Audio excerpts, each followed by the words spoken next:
man speaking in the city square, trying to tell somebody that he cares. Can you blame the voice of youth for asking what is true? Yeah, the ones that you're calling wild are gonna be the leaders in a little while. When will the lonely voice of youth cry, what is true? This our world's waking to a newborn babe, and I solemnly swear it'll be their way. You better help that voice of youth find what is true.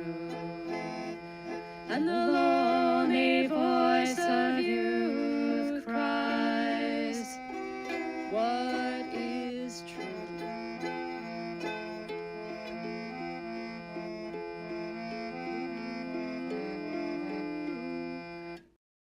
Hey, all right. Well, welcome. Today, we're going to be talking about attention and signals. And I'm happy to see everybody here. Ahoy, my fellow pirates and pirate fans. It's a little rushed today. I've been working, which is just a terrible thing. I don't know why the world has done this to me. Rushed notes, rushed everything. Of course, the computer's never working anymore ever again. But I wanted to talk about attention and signals. It's come up all over the place, like right up until, it was attention and signals was right in Vanderclay's live stream today. I was like, what is going on? Absolutely everywhere. So we got a bit of a new format because what I'm going to do is I'm going to go 2 to 2.5 hours. And then I'm going to stop. I'm going to take a 10-minute break, and then I'm going to open it up for an after party. So after pirate party. So yeah, we're going to do the same old the same old monologue first. Yep, we've got the big bottle of San Pel, which is our thing, right? We've got the tea. We've got some LaCroix. Highly recommend it. My cousin introduced me to this stuff. It's fantastic. We've got Marathon tea from the Table Rock Tea Company in South Carolina, and I've got my Junkless bar here, my cinnamon Junkless bar. So we're ready to go. So with that, what do I mean when I talk about attention and signals? Because of course they're related, right? What are you paying attention to? Signals, and this is wrapped up in influence and pointing and noticing, right? Signals are the things that you notice. And then there's patterns that emerge from all this attention and, that emerge from the signals that you can give your attention to, right? And how does this work? It works with awareness, and awareness is limited. So your attention is sort of inside your awareness, right? Your awareness is limited, right? And the larger thing is the salience landscape. So you have a salience landscape, you have a certain awareness within that, and within that you can move your attention. And these are the limits to perspective. And look, we'll go into perspective someday as well. I'm not going to do it today, and then because it is wrapped up in this, so we'll mention it on and off. Perhaps you can see where it sort of blends into perspective as such. And part of the problem is we notice things, right? There are things that we attend to unconsciously, right? And so there's signals that are sort of being attended to unconsciously. Maybe that's not the best way to think about it, but your attention is moved by unconscious things as well, right? So we have to curate our attention. We have to understand what we're attending to, right? So attention is to attend, right? It's how we attend. It's how we notice things, how we interact with them, how we look at the world, how we determine what to think, what to imagine, what to do, right? It's how we have discernment. right? We hone our attention, and that helps us to have better discernment. And it's these signals that have different aspects. Some signals can be loud, right? Some signals can be frequent or resonant or sneak in quietly, right? Again, unconsciously, right? So there's all these signals. They're not like a signal is not equivalent to one other signal because of these other factors like loudness and frequency. And we have to curate that, right? We have to discern the good signals from the bad signals so that our attention is not hijacked away from that which is most important. You'll notice I said most. So, what am I invoking here? I am invoking priority. I am invoking hierarchy. That's what priority is. Priority makes no sense without hierarchy. So, your attention should be towards the thing in the moment that needs to be the most important. You cannot pay attention to everything. You can't even pay attention to a lot of things, as it turns out. Well, how do we pay attention to what's most important? My method is pragmatism, right? There are others, but I'm going to talk about what I believe I know the best, which is pragmatism. And pragmatism is wrapped up in results, right? So pragmatism doesn't try to mind read people, right? It says, oh, this happened. I don't know why. There could be several reasons. Maybe if it only happened once, I go, well, whatever, mistakes happen, things happen, randomness, whatever, right? But if it happens twice, maybe I go, this happened once. You kind of were made aware of it. It happened again. Now, explanation, something, right? And if you don't have that, maybe we have to take an action. And you can say, oh, well, you don't know what action to take. And I can say, yeah, maybe not, but maybe. So you've got a bad politician. Do you care if it's corruption, incompetence, or incapacity? Because the solution in all three cases is to get rid of the politician. Now, how that's done, do you vote them out? Do you have a special vote? It doesn't really matter, right? So you don't need to attend to the reason why the mistake happens over and over again, right? You can just say, it doesn't matter what the reason is. The solution is the same. Now, what you do after that's a different story. Don't much care because I'm more focused on the discernment, judgment, action cycle, right? And attention obviously is part of that, right? Because attention, again, helps you with discernment. So, because hierarchy matters, and hierarchy is somewhat a statement of this, scale matters, right? Hierarchy and scale are related because the scale of things that happen at the king is not the same as the scale of things that happen at the peasants. It just isn't. The scale of things that happen at the city is not the same scale as that happens at the people. And that's the problem, is that when you're at the top, that you lose detail. And you can pay attention to details, but you can't pay attention to all of them. That's why scale matters. You have to pay attention to some of them because you have to recalibrate your 30,000 foot view if you're at the top. Right? Same at the bottom. Like, look, sometimes whatever's at the top, whether it's a king or a government or a state or a community, right, an HOA, right, a housing authority, whatever, doesn't matter. Sometimes you're going to be on the losing end of that stick, right? Because sacrifices have to be made, things have to be jiggered around and organized, right? Hierarchy matters. You're going to have a certain place in the hierarchy, period. Maybe you don't like that. Maybe you don't want called attention to, whatever. Doesn't matter. It's going to happen. But scale matters. Are you paying attention to a scale where you can take an action? Right now, there's no election. There's not much I can do about elected officials. It's not to say don't pay attention to them, but I'm not going to be voting them out. I can take notes and say, well, I really didn't like that. I really don't like that, right? But limited attention. I don't want to put all my attention on it and start screaming about, Joe Biden or Kamala Harris or any number of people in Congress, many of whom are traitors. I don't want to do that, right? Because it's not going to happen. Now, everybody takes up arms tomorrow and storms the Capitol. That's a different story. I hope that doesn't happen. I'm not recommending it, but that would change things. That hasn't happened, and so I don't want to put my attention there on anything that would involve that because that hasn't happened yet. You can always defer your attention to when you need to, and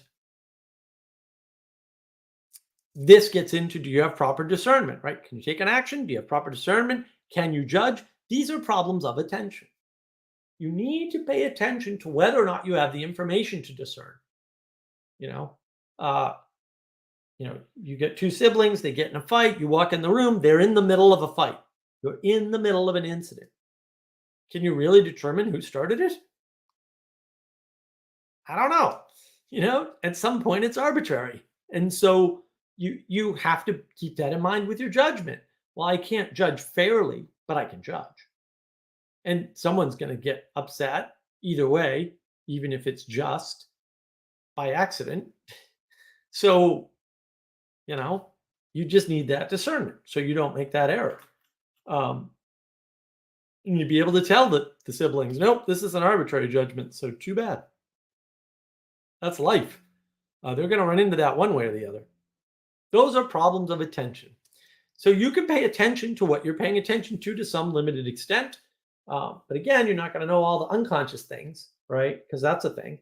And the signals are everywhere. And sometimes it's hard to know, is this a loud signal? Or is this a signal that I just resonate with? Or is this a signal that I hear all the time? And everybody kind of knows that, right? And if somebody says something over and over and over again, we tend to believe it. And that's the issue.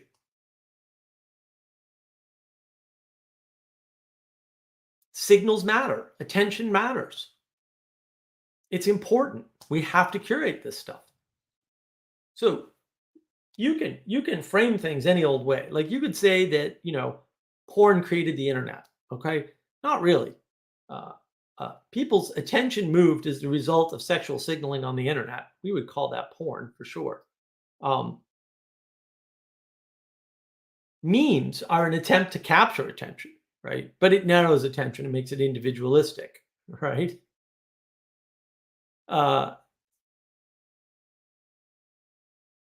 There's lots of things that are vying for your attention, right? And if you don't know that you're being moved in a certain direction by a certain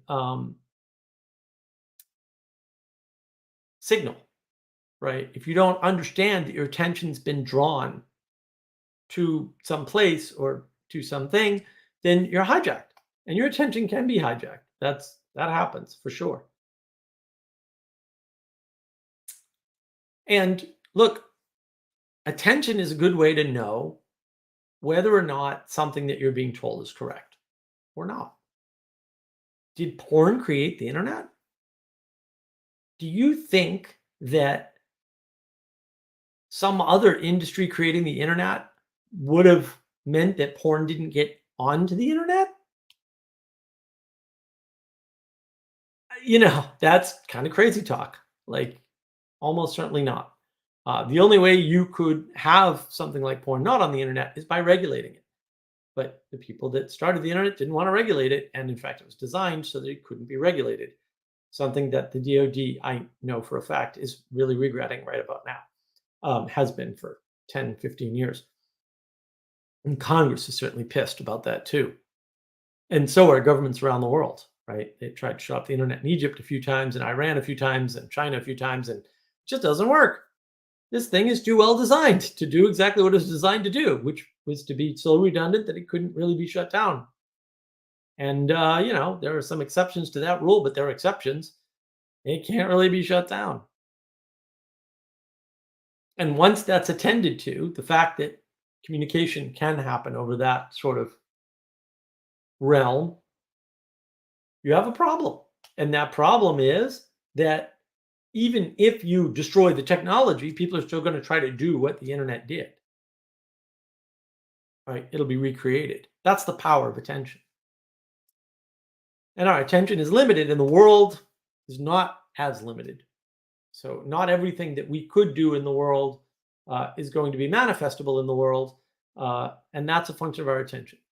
We put our attention on war, we'll get war, right? If we put our attention on the internet, we'll get the internet. If we put our attention on Mars, we'll get to Mars, right? It's not guaranteed because we have to put enough attention by enough people, blah, right? There's other factors, but attention is the thing that gets us focused on things so that we can overcome them.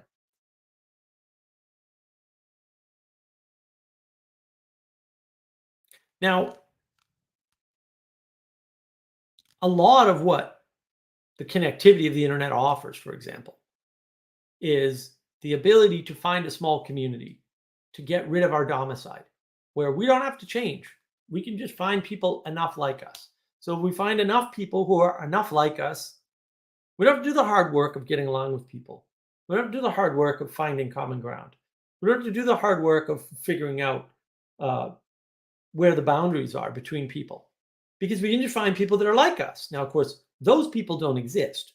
And so what ends up happening is either you get involved in a cult where these things get worked out in a way that's probably not going to be favorable to you, or you end up in a situation where you're alone. You get that domicile. The domicile comes back, right? Because you get kicked out of one group and you get kicked out of another group and you kicked out. And I know a lot of people like this. They go into internet groups and they get kicked out, or servers shut down, or whatever, right? Communities are constantly trying to emerge, and then emergence is not good by itself. So the emergence goes for a while and then blows up.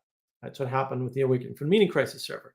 Went for a while and then it blew up. Mark got tired of trying to keep it together anyway, so good enough.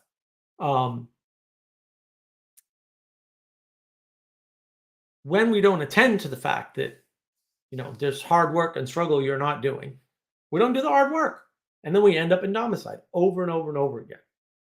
If you feel like a gypsy, if you feel like you have no home, that's because you're not willing to submit to what you need to do to be with other people. And you should be with people local to you. And maybe you could move. Sure, maybe. Is that really going to solve your problems? Because you take your problems with you. I mean, you're still you. Most of your problems are you. They're not external to you. And we know this, especially in the US, because people at the bottom of the rung rise to the top all the time in the US, more than any other country in the world, by far. By far. The economic mobility in the US is ridiculous. CNN years ago used to have a show on, I forget the name of it now, but basically it was, one of these individual hero shows. And it was all rags to riches stories. And one of them that really struck me is, this guy came here from, I think it was Hong Kong, and he lands in one of the ports in around, I think it was San Francisco or something. And he had some contacts through the family, and he slept in the warehouse and ran the warehouse for this guy, and didn't speak any English. In a year, he became a millionaire. In a year, from coming here not speaking any English. That's insane. So, you can whine about your situation, having been born here and grown up in a middle class house, whatever, or even in a poor family. Sorry, it's all you. If you're not where you want to be or need to be, that's you. It just is. There's lots of people that come here and just from other places with nothing and just make fortunes. They're hard workers, and they make some ridiculous. I mean, some of this guy was sleeping in the warehouse and willing to be woken up at any time in the warehouse to do whatever loading, unloading needed to be done. I wouldn't do that for sure. I'll forgo the $1 million. Thank you very much. And I have, this isn't theoretical for me. There's been lots of jobs I've said, no, I'm not doing that. I don't care how much money it is. And I'm well aware of that because I attend to it. I know where my attention is. My attention is on doing good. It makes life a lot easier when you just attend to the good and not worry about the rest. Conflicts don't go away.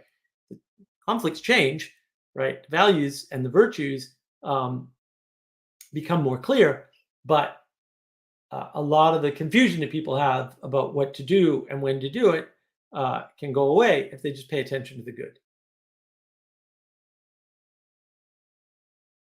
And when we're in a good local community, it's easier to know what to attend to because you can just attend to that which is around you and aim it towards the good.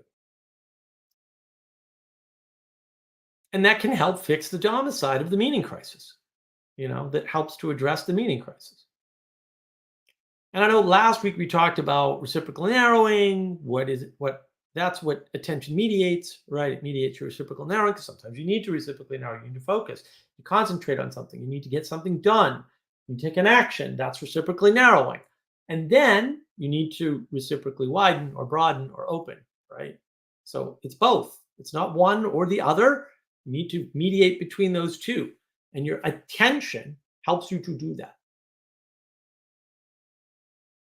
That's why things like the Pomodoro method, if you've never looked up the Pomodoro method, you should look it up. I don't agree with their time frames. Their time frames don't work for me, but the idea of working for a while and then taking a 10-minute break or 5-minute break and then working for another chunk and then taking a break, very good advice. Why? Because you're reciprocally narrowing, reciprocally narrowing, reciprocally narrowing. Whoa, we're going to reciprocally open. We're going to go. What I used to do when I worked at corporations was it was time to go get tea. And so, sometimes I'd actually program an alarm. Sometimes I have the computer tell me, like, all right, computer, do a little countdown thing. In the old days, there were various ways to do it in scripting, which I would do because why use something that already exists when you can write your own script and own it? It's also keeps your scripting skills good. That practice is the practice of training your attention. All right. Oh, this alarm's going to interrupt me. Thanks, phone. And then I'm going to change my attention to, do I need to pee? Do I need to eat? Should I get something to drink? Whatever. Now, when you're doing that, your brain switches modes. And all of a sudden, the problem you were working on and focused in on becomes more clear. And then when you go back to focus in, boom, it's done. Same works for studying. Pomodoro technique's wonderful. And it is a function of training attention effectively. It's not only that, but good way to get things done. And you can see this cycle of attention matters, right? And starting point matters. So John Vervaeke did a video on AI that's just atrocious, and you probably shouldn't watch it because it's full of enchantment. And clearly he's self-enchanted. And in that video, he talks about AlphaGo. And he says, AlphaGo is the greatest Go player ever. And it turns out that if you change the starting conditions of AlphaGo, it doesn't work. It will not win the game. So you can give it a head start on number of stones placed.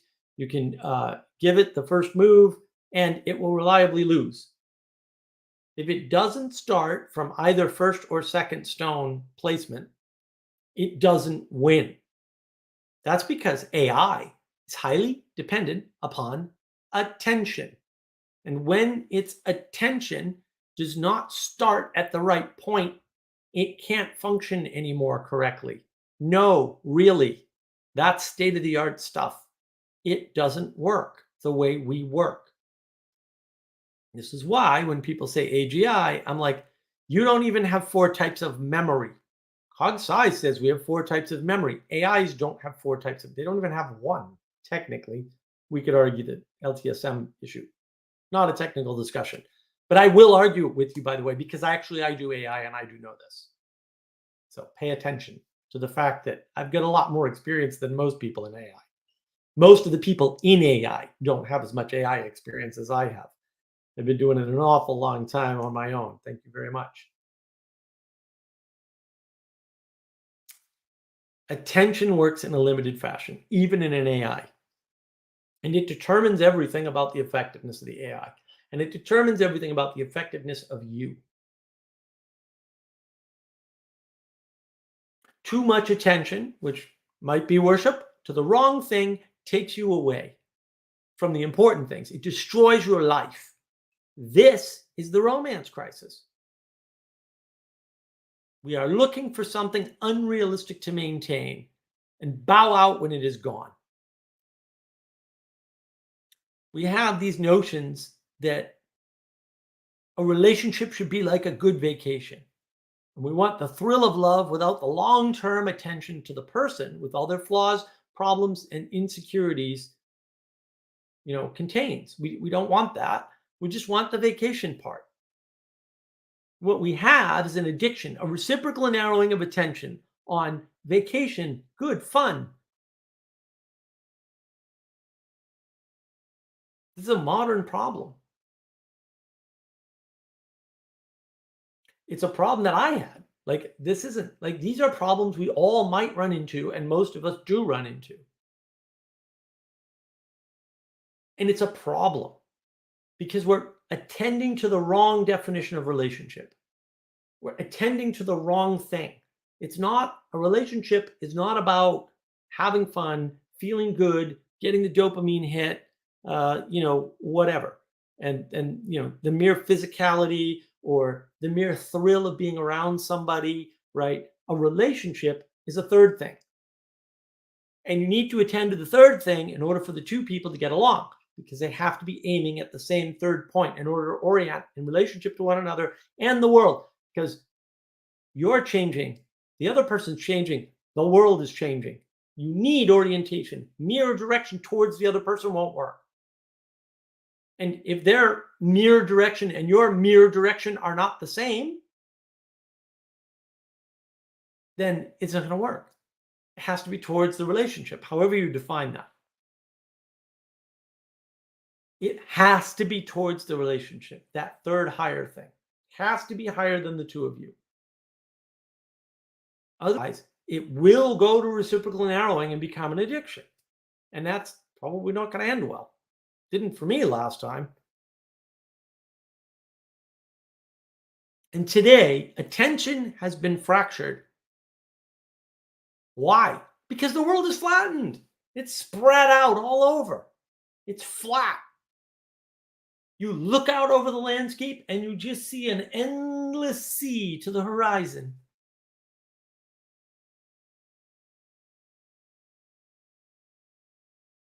It's not aimed in 3 dimensions anymore for us. It's not aimed up. We're not looking up at virtues and values and goodness and truth and beauty or the true. Diluted attention causes us to chase bad dreams because we have too many options and we can't track them all. We can't attend to all the options. We have to narrow the field a little bit, maybe a lot. To paraphrase Bilbo Baggins, it's like too little butter spread out over too much bread.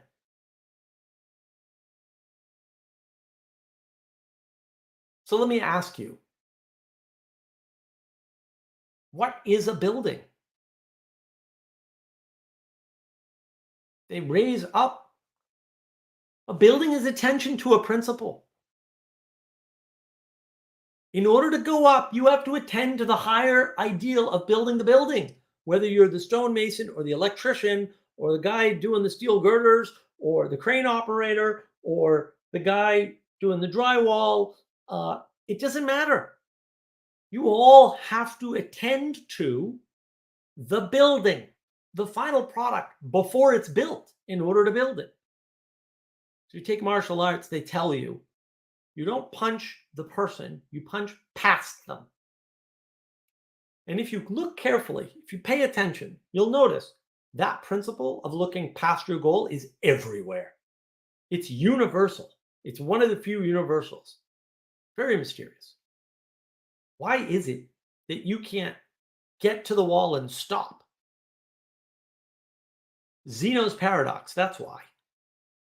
Measurement doesn't work. It doesn't get things done. You can always cut it in half. You'll never get there. That attention to the principle, to the final product, to the telos, to the final cause, that's important. When you don't do that, your attention gets spread and chaos reigns. The flood is here. And that's what we're living in. We're living in the flood.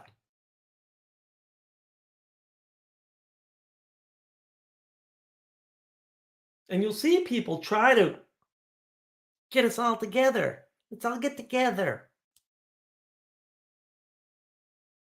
How? Around what? We can get together around things. We can't just all get together. They'll invoke empathy. But empathy makes you responsible for everyone else all the time, even in a small group. I can't do that. I can't do it. I don't want to do it. It's no good. It's not possible. That's why I have my doubts about empathy and tolerance.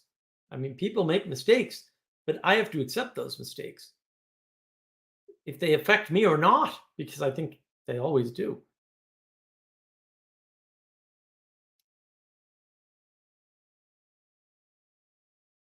The what and the how for attention. How do you interact with a signal? How much and what kind of attention do you pay to that signal? Mommy, mommy, mommy, mommy. Should you pay attention to that? I mean, the nominal answer is no, none of you are my mother. I can be sure of this because she's not around anymore. So she can't be listening to this, at least not in any way that is relevant to a streaming. Or if I suddenly buzz off the air, then I'm wrong about that. Hopefully she wouldn't do that to me, but who knows?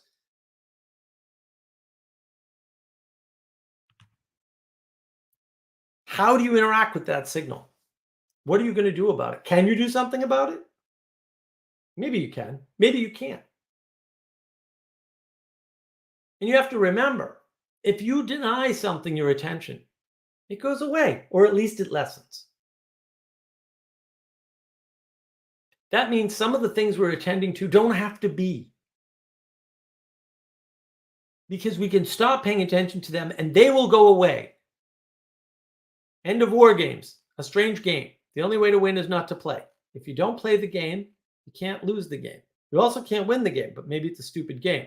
Tim Pool, play stupid games, win stupid prizes. Yes, you can attend to stupid games. You can play dumb games all day long. You can do that. No one's going to stop you. But you'll win stupid prizes. Or you can not attend to that. And you say, oh, some people are attending. Okay, let them. I have a video about that on games and gaming. And the fact you don't have to play them. Right? You don't have to play them. So one kind of attention is none. Because you can't attend to everything. You can't even attend to most things. So you got to pick the things you attend to and attend to them well. That's the key.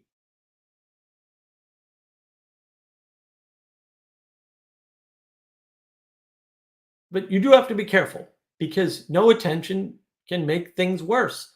And withdrawal of attention can be dangerous when attention is needed. Sorry. Hope you weren't looking for an easy answer, because that's not what we do here.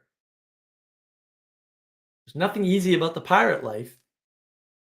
You're right on the edge of the law, in the middle of the water, stealing. Stealing with a pre-pardon from the king, which he may revoke, by the way. Look up the history of pirates. It's fascinating.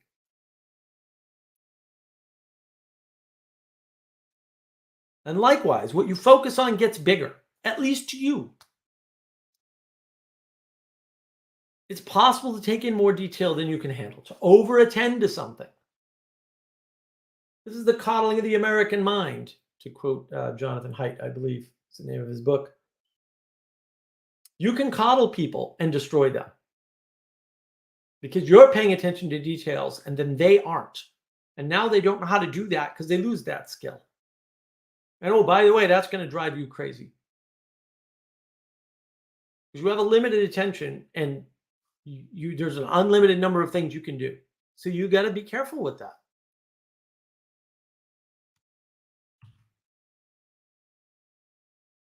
You need discernment. You need judgment. Be pragmatic. If the level of detail you're paying attention to something isn't helpful, don't go to that level of detail. Look at results. Figure out if what you're doing is okay. Do I need to read all 1,200 or whatever pages of the Affordable Care Act? No, my buddy did. I did not. I did not need to read it. So I did not read it. I could have, but hey, my buddy did. So I didn't have to. And I trust him. So before it was passed, by the way, he read the whole thing. Very funny. Um, this attention issue and focus, it comes up everywhere. So, for example, the original spell checker software, it's very short. The code is very short. I forget who did it, but anyway, the way it works is it focuses on keyboard layout and uses a little bit of stochastic math to figure out your typing errors. All the new spell checks use AI. So they use large language models, right? Large language models focus on the language instead of the most common form of spelling errors, which is typing mistakes. And so newer spell checks get it wrong. Why? Because they attend to the wrong thing. Their discernment is off. They're discerning that you're trying to make some complicated statement about the world when in fact you hit the 8 key instead of the I key. Happens to me all the time, literally. I don't know why. Don't ask me why, especially on my phone. Not on a real keyboard. Real keyboard, I have no problem. Especially not this one. Excellent keyboard. Steel Series gaming keyboard. Good stuff. Nice and clicky. So the focus, the attention to the language destroys the spell check's ability to be a good spell checker. The original software, which is a handful of lines of code, I think it's like 200 lines or something, is way better because it focuses only on the mathematical probability that you hit a wrong key plus a dictionary.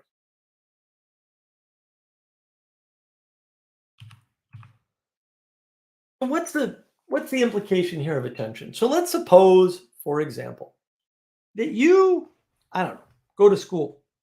Seems like a safe bet. Most of us go to school, some kind of school.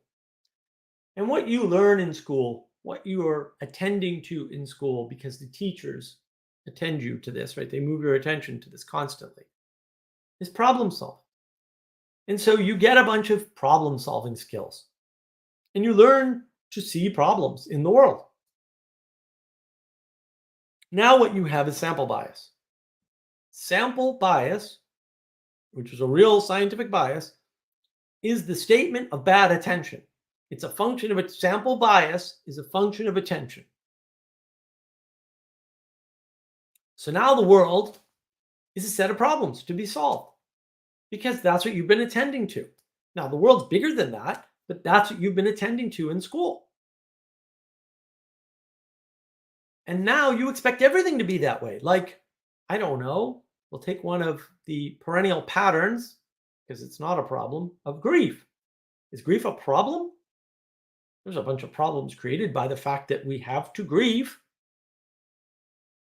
That's for sure. A bunch of legal work I have to do for a case, and I heard my mother's voice on a voicemail, and that kind of derailed me. And so hopefully we'll get some of that done tomorrow. We're not getting it done today, that's for sure. Attention overload, problem to be solved. Grief, can't solve that, it's not a problem. You have to go through it. You have to suffer through it. You have to struggle through it. Hopefully on the other end, you're better and not worse. Could go either way. That depends on your attention. Are you attending to the fact that grief can wipe you out and therefore you need to be careful with it? Are you? Did you grieve properly? Are you over that? I'm not.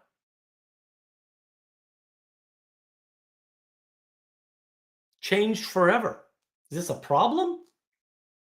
Am I better? Am I worse? Is that a problem? I don't know. I don't think it's a problem. It is what it is, and I'm a pragmatist, so is what it is, we pull that out all the time. You can invoke Calvinism instead if you wish. Don't care. The direction of your attention towards the future is important because there are perennial patterns. There are things like falling in love and broken hearts that you're going to have to go through.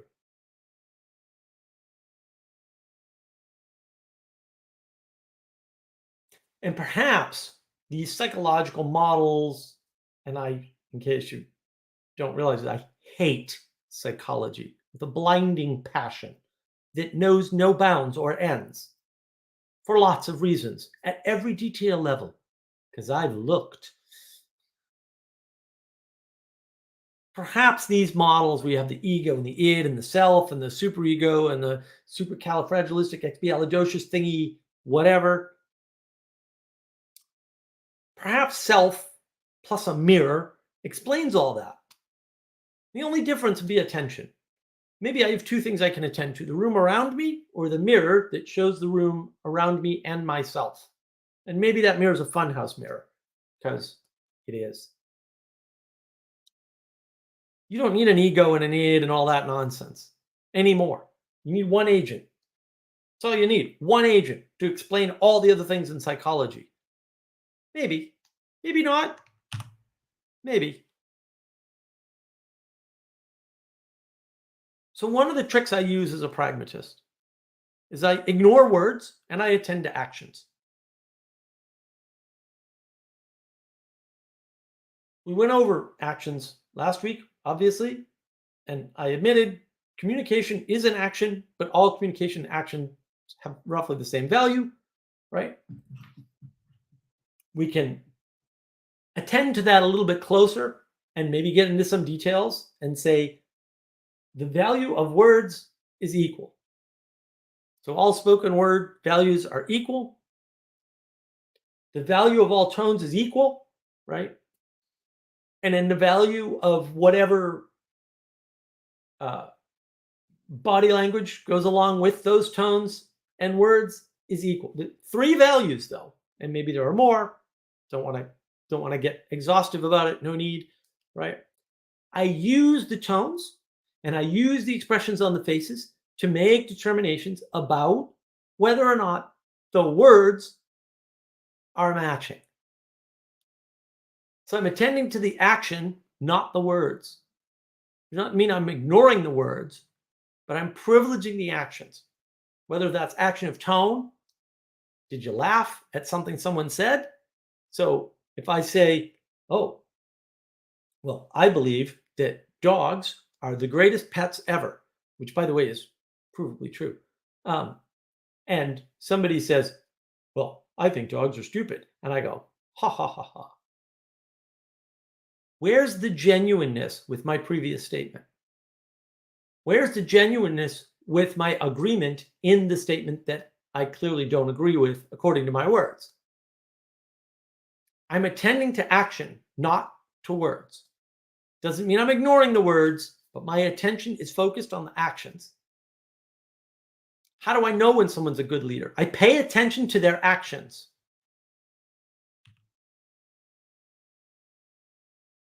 It makes life easier. Are they out in front? Are they taking the damage? Are they taking responsibility?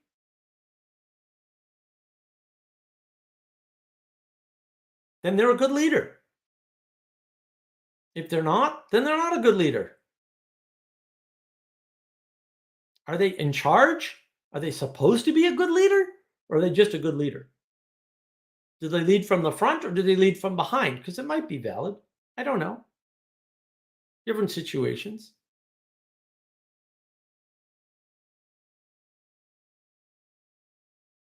Are you paying attention to you versus me problems? Is this a me problem or is it a you problem? Or am I making it both of our problems for no reason? Because that's the thing people do. Are you confused about something? That's a problem of attention. It's solved by having proper attention, sometimes arbitrary.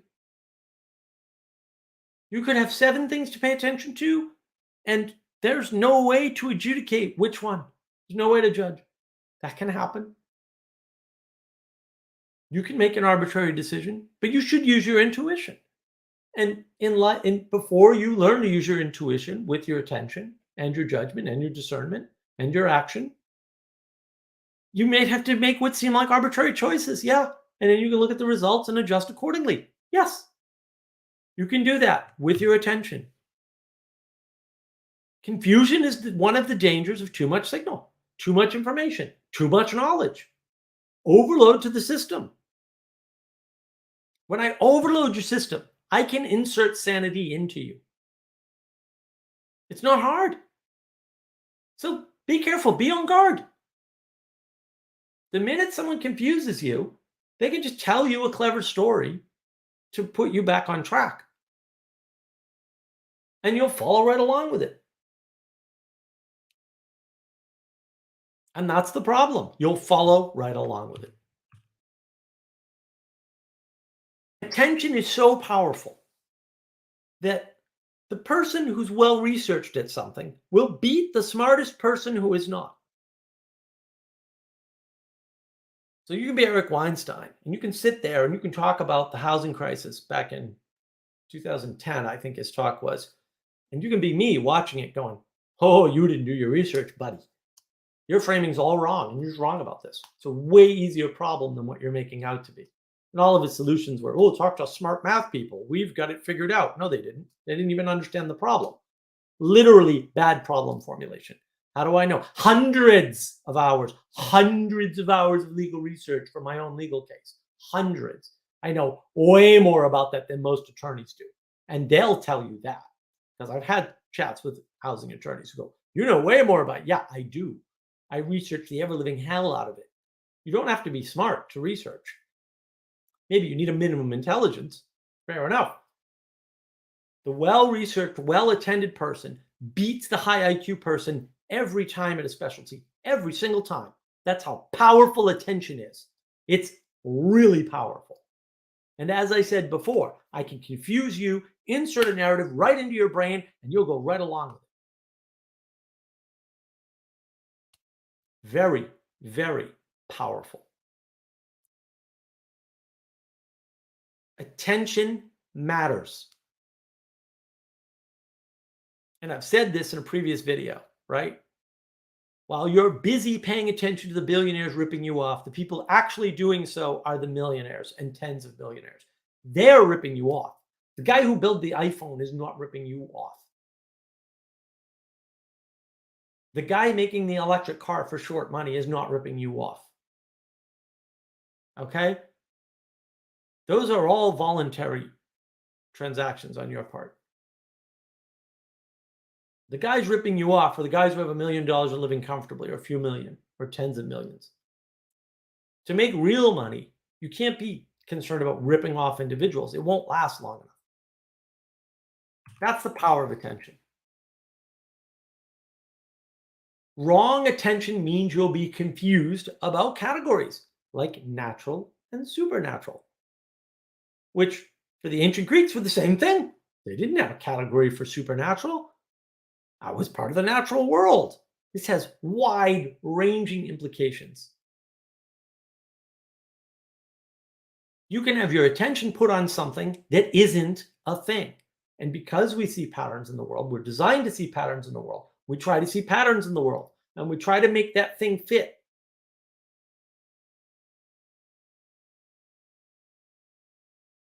Everybody tells me I should be paying attention to this video.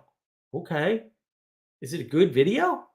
Because maybe if it's not a good video, you shouldn't be paying attention to it. Now, maybe, because I pay attention to bad videos all the time, you should, because then you can fight it. Are you going to fight it? Because if you're not going to fight it, maybe you shouldn't pay attention to it. I can make up a category like non-binary. Completely useless idea. Like everything about it's completely useless. And then I can tell everybody they need to pay attention to it. And if they do, they'll try to find a way to make it work. And the next thing you're going to get 6,000 genders. No, I'm not exaggerating. And it'll go to infinity too, buddy. Why? Because it's a bad category. It's not that hard. You can't pay attention to that. You can't. When you try to pay attention to a bad category, it explodes. Combinatorial explosion, worse. It explodes immediately. You're incapable of using principles to interact with it. If you can't stick to principles, what are you doing? That's a better test for attention. Does this fit within principles? Can I make principles out of this? If I can, maybe it's a good category. Not a guarantee, though.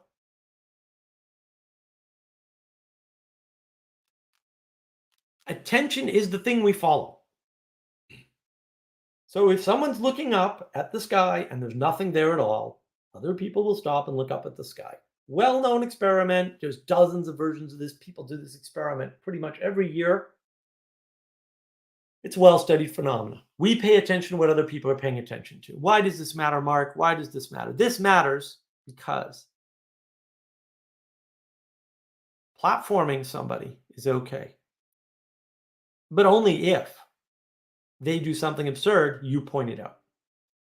Because if you just agree to their poor framing, if you just laugh it off when they say something that is seriously a problem, you will point other people at that and give them a reason to pay more attention to it than it is due. Sometimes, I know Jacob Federici is famous for saying this, some people are stupid and should be ignored, and you should tell them that. Yes, and you should tell everybody else that. I agree. You should point out people's flaws. I have no problem platforming people. And I've done it before on my live streams. And sometimes I take them apart because they deserve it. And there are people I absolutely would not platform. I haven't met them yet, but I know that they're out there because I paid attention. And I've already drawn those boundaries because I draw boundaries way before I hit them in most cases. Can't do that for everything. Sometimes I get blindsided too. But you can draw your boundaries. You can know what they are ahead of time. And you can make a decision when you're up against them and you've pre-made the boundaries, whether or not you want to change them. You can do all that. It just requires attention. When the fool is on being a fool and you don't laugh at the fool, that's a problem. Because maybe people think the fool is a sage or a prophet and they follow the fool. You should not follow the fool. Who's the bigger fool? The fool or the fool who follows him? Well, that kind of depends on what people paid attention to. Because if they paid attention to that fool as though he was worth listening to, and other people said, oh, he looks like he's worth listening to, that can be a problem. If you laugh off some casual heretical comment on a live stream, may or may not be referring to a real thing that just happened today, that can be a problem.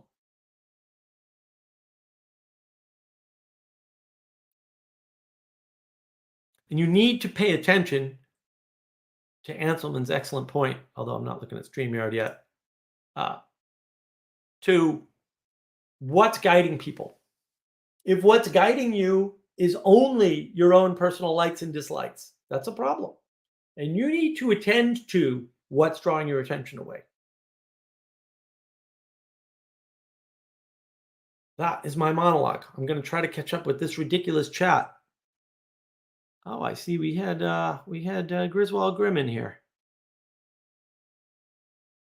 Chat GPT, yeah, wonderful.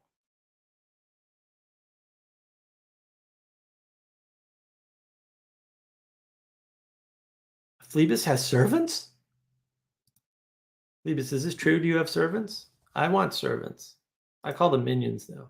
It's better. To pay attention to what knowledge compartment you're in. Well, as if you could do that. I mean, if you're in a compartment, you can't really pay attention to which one you're in. But I like the theory. I just wish it were possible, but no. I need a butler. Send me the butler, please, Anselman. If you have a butler, send him down. Send him down. Or her. I'll take a happy valet. That would be lovely. I was up in New England and I was at my cousin's house for a while. Lovely experience. Literally waited on. I was like, this is great. I should hang out here more often. Oh, my poor cousin. He does love me, though. That's good. It's good to have good, lovable cousins. Thank you, Graham. I shall have a good stream. Phlebas, my kids are unconvinced Mark is a real pirate. They are very curious if he's got an eye under that patch. Oh, aye, Captain. Yes, yes. Lots of eyes. Lots of eyes. And yeah, Anselman, right? Advertisements everywhere compete for our attention. Got to switch off to ignore. Advertising largely doesn't work on me, which is very funny because I'm always like, "What? Where did you people learn about that?" They're like, "Look, there's a big billboard," and I'm like, "Oh, I didn't even see it." And when I do pay attention to advertising, I'm like, "Oh, look at these cool patterns." Yeah, and that's part of what symbolism is, right? Is your ability to pay attention and your ability to move your attention around a large field. Mills, outstanding monologue. Well, I hope so, sir. I hope so. Anselman, interesting. You spoke of attention to war and attention to Mars. Uh, you can make your own decision as to how well planned those little patterns are, my friend, on the channel navigating patterns. Yeah, interesting. You might go back and listen to other monologues and find more patterns, many more. Who knows? Or maybe you got them all the first time. I don't know. Mills is leaving us. Gonna attend to my family tonight. Excellent idea. I am happy about that. You can always listen to me later. Although maybe he'll come back and jump in if he feels inclined. Anselman, local action and cooperation needed to resist totalitarian moves from the powers that be. Indeed. Indeed. Ethan, I'm behind but really intrigued when you stated that attention is not dependent upon consciousness. Working out the difference between conscious and unconscious is going to be a tricky thing. And I will not actually commit to that, but I will say that I will address this further as I can. I do have a video on conscious and unconscious. Um, there are certainly unconscious attention after a fashion. I don't know if I actually want to call it attention. I'm still on the fence on that, to be honest. So, yeah.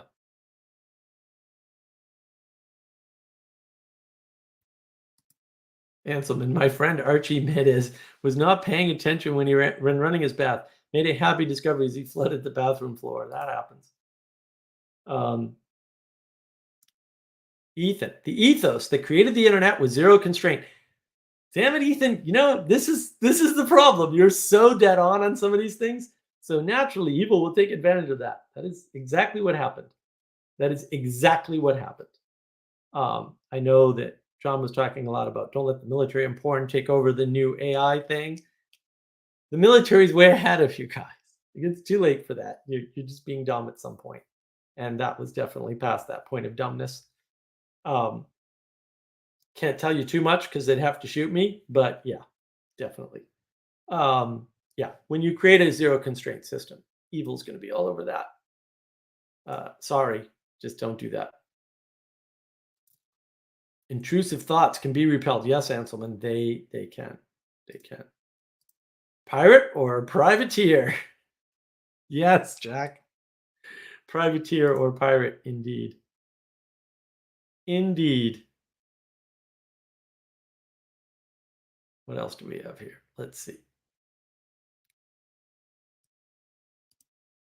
Anselman, I think anxious thoughts are prompted by what's going on around us. Yes. For me, the solution is turn to God. You mean look up, attend to the higher, so that all the lower noise goes away and drops away from your system? I don't want to put words in your mouth, but I'm going to anyway, because it's my stream and I can. Pirate win. Jonathan Pageau. I did forget to mention that. And it was in my notes, I thought. Jonathan Pageau, the world is attention. Yes, Ethan, the world consists of attention and not objective things, absence of attention, which is the delusion of OMR, objective material reality. Dead on, Ethan. Ethan's my best student. Cassandra, when I was younger, I used to think intelligence was being able to point out everything wrong or bad. That is the postmodern lie. That's what the postmoderns believe. The postmodern measure for intelligence is can you find a problem with it? Because then you're smarter than the person that created it, which is so absurd and ridiculous and insane and damaging to the universe that it makes me want to build a time machine and just slaughter some key figures because the world would be better off if they stopped listening to them.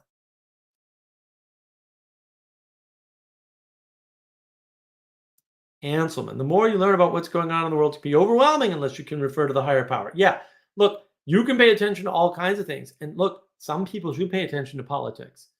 Not me, because I'm not going to do anything about it, even if I can. It's not the realm I want to deal with. So,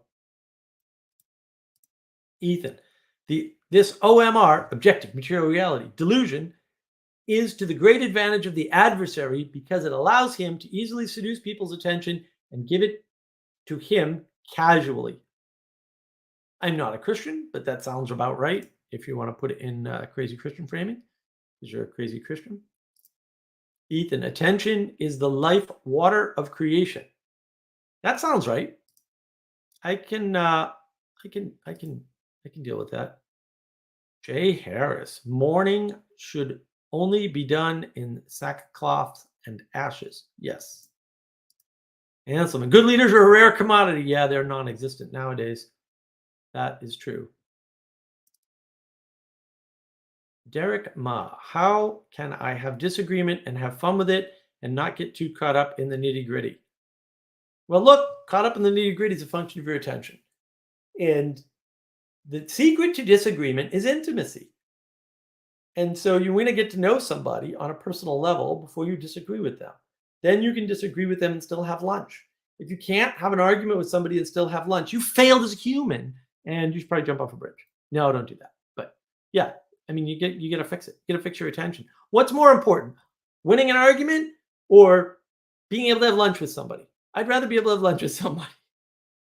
I'll have the argument. I'll lose. I'll agree to disagree, whatever it is. I don't care. Just so long as at the end we can eat, because I really like food, even though I can't eat as much as I used to back in the day.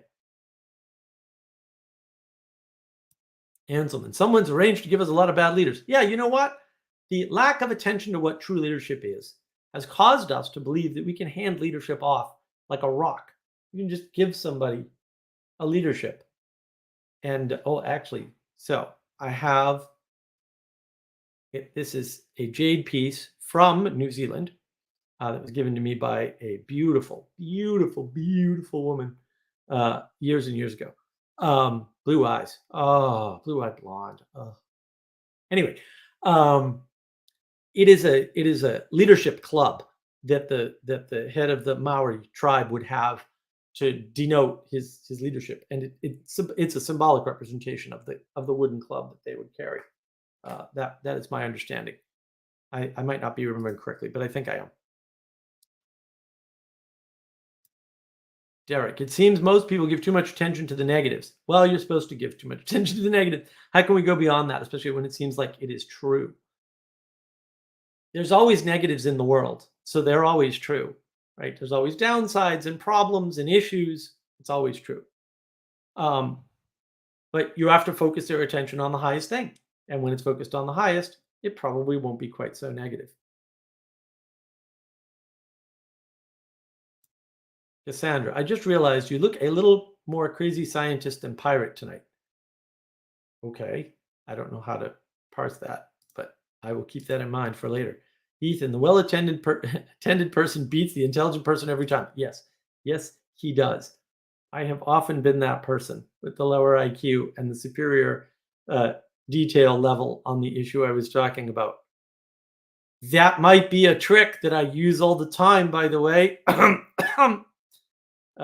Yeah, it's amazing how smart you can seem when you only speak up about things you know. Just shut the hell up. And humility isn't sexy and people don't notice it. I'm okay with that.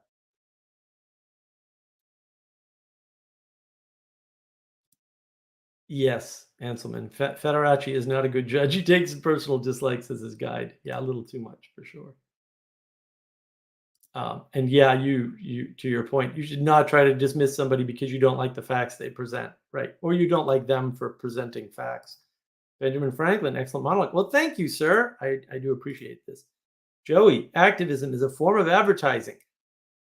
Activism is pure advertising propaganda in most cases. Yeah, if we can classify propaganda, that's actually really interesting, Joey. Yeah, I think that we can always classify activism as pure propaganda, negative propaganda. I think that actually would be fair. That's quite interesting. I didn't think about that, but that is interesting because I've been struggling with propaganda. Maybe I'll do a stream on it someday just to get some distributed cognition because I can't figure it out. Looks to me like propaganda doesn't exist except in hindsight, but that might be an exception, Joey. So well done. Anselman, ever the troll. Was that meant to be morning and not morning? Did you put your sackcloth and ashes on every morning? Yes, maybe. Maybe he does. Why is that a bad thing? Why? Why is that a bad thing? So look, I think I'm through the comments here. We'll invite everybody to watch. And if you're watching on Navigating Patterns, I can actually pin that link so that you won't miss it. If you're watching on another channel like Rand is United or Jacob's channel, I cannot pin the link, but you're welcome to click on it because it'll be there. So feel free to join me. I'm definitely going to take some tea here because it'll be nicely warm. Yes, the marathon tea from Table Rock Tea is what we're drinking today. It's quite delicious as always. It's a really strong Kenyan tea, actually. It's not the South Carolina grown stuff, but it's delicious. So yeah, anybody who wants to join, please come in and we can talk about attention and signals. And then probably going to do that for another hour, hour and a half. Then I'm going to shut the stream off for 10 minutes, start an after party, and we can continue the conversation from there. That's going to keep these live streams, these initial live streams, the monologues a little shorter so that more people will watch them, hopefully, if we're lucky. And we'll see. We'll see who wants to join in the distributed cognition and learning about and discussing and sort of exploring these ideas because I think they're important. As I said, a lot of these ideas came up within the course of the week. As always, very mysterious.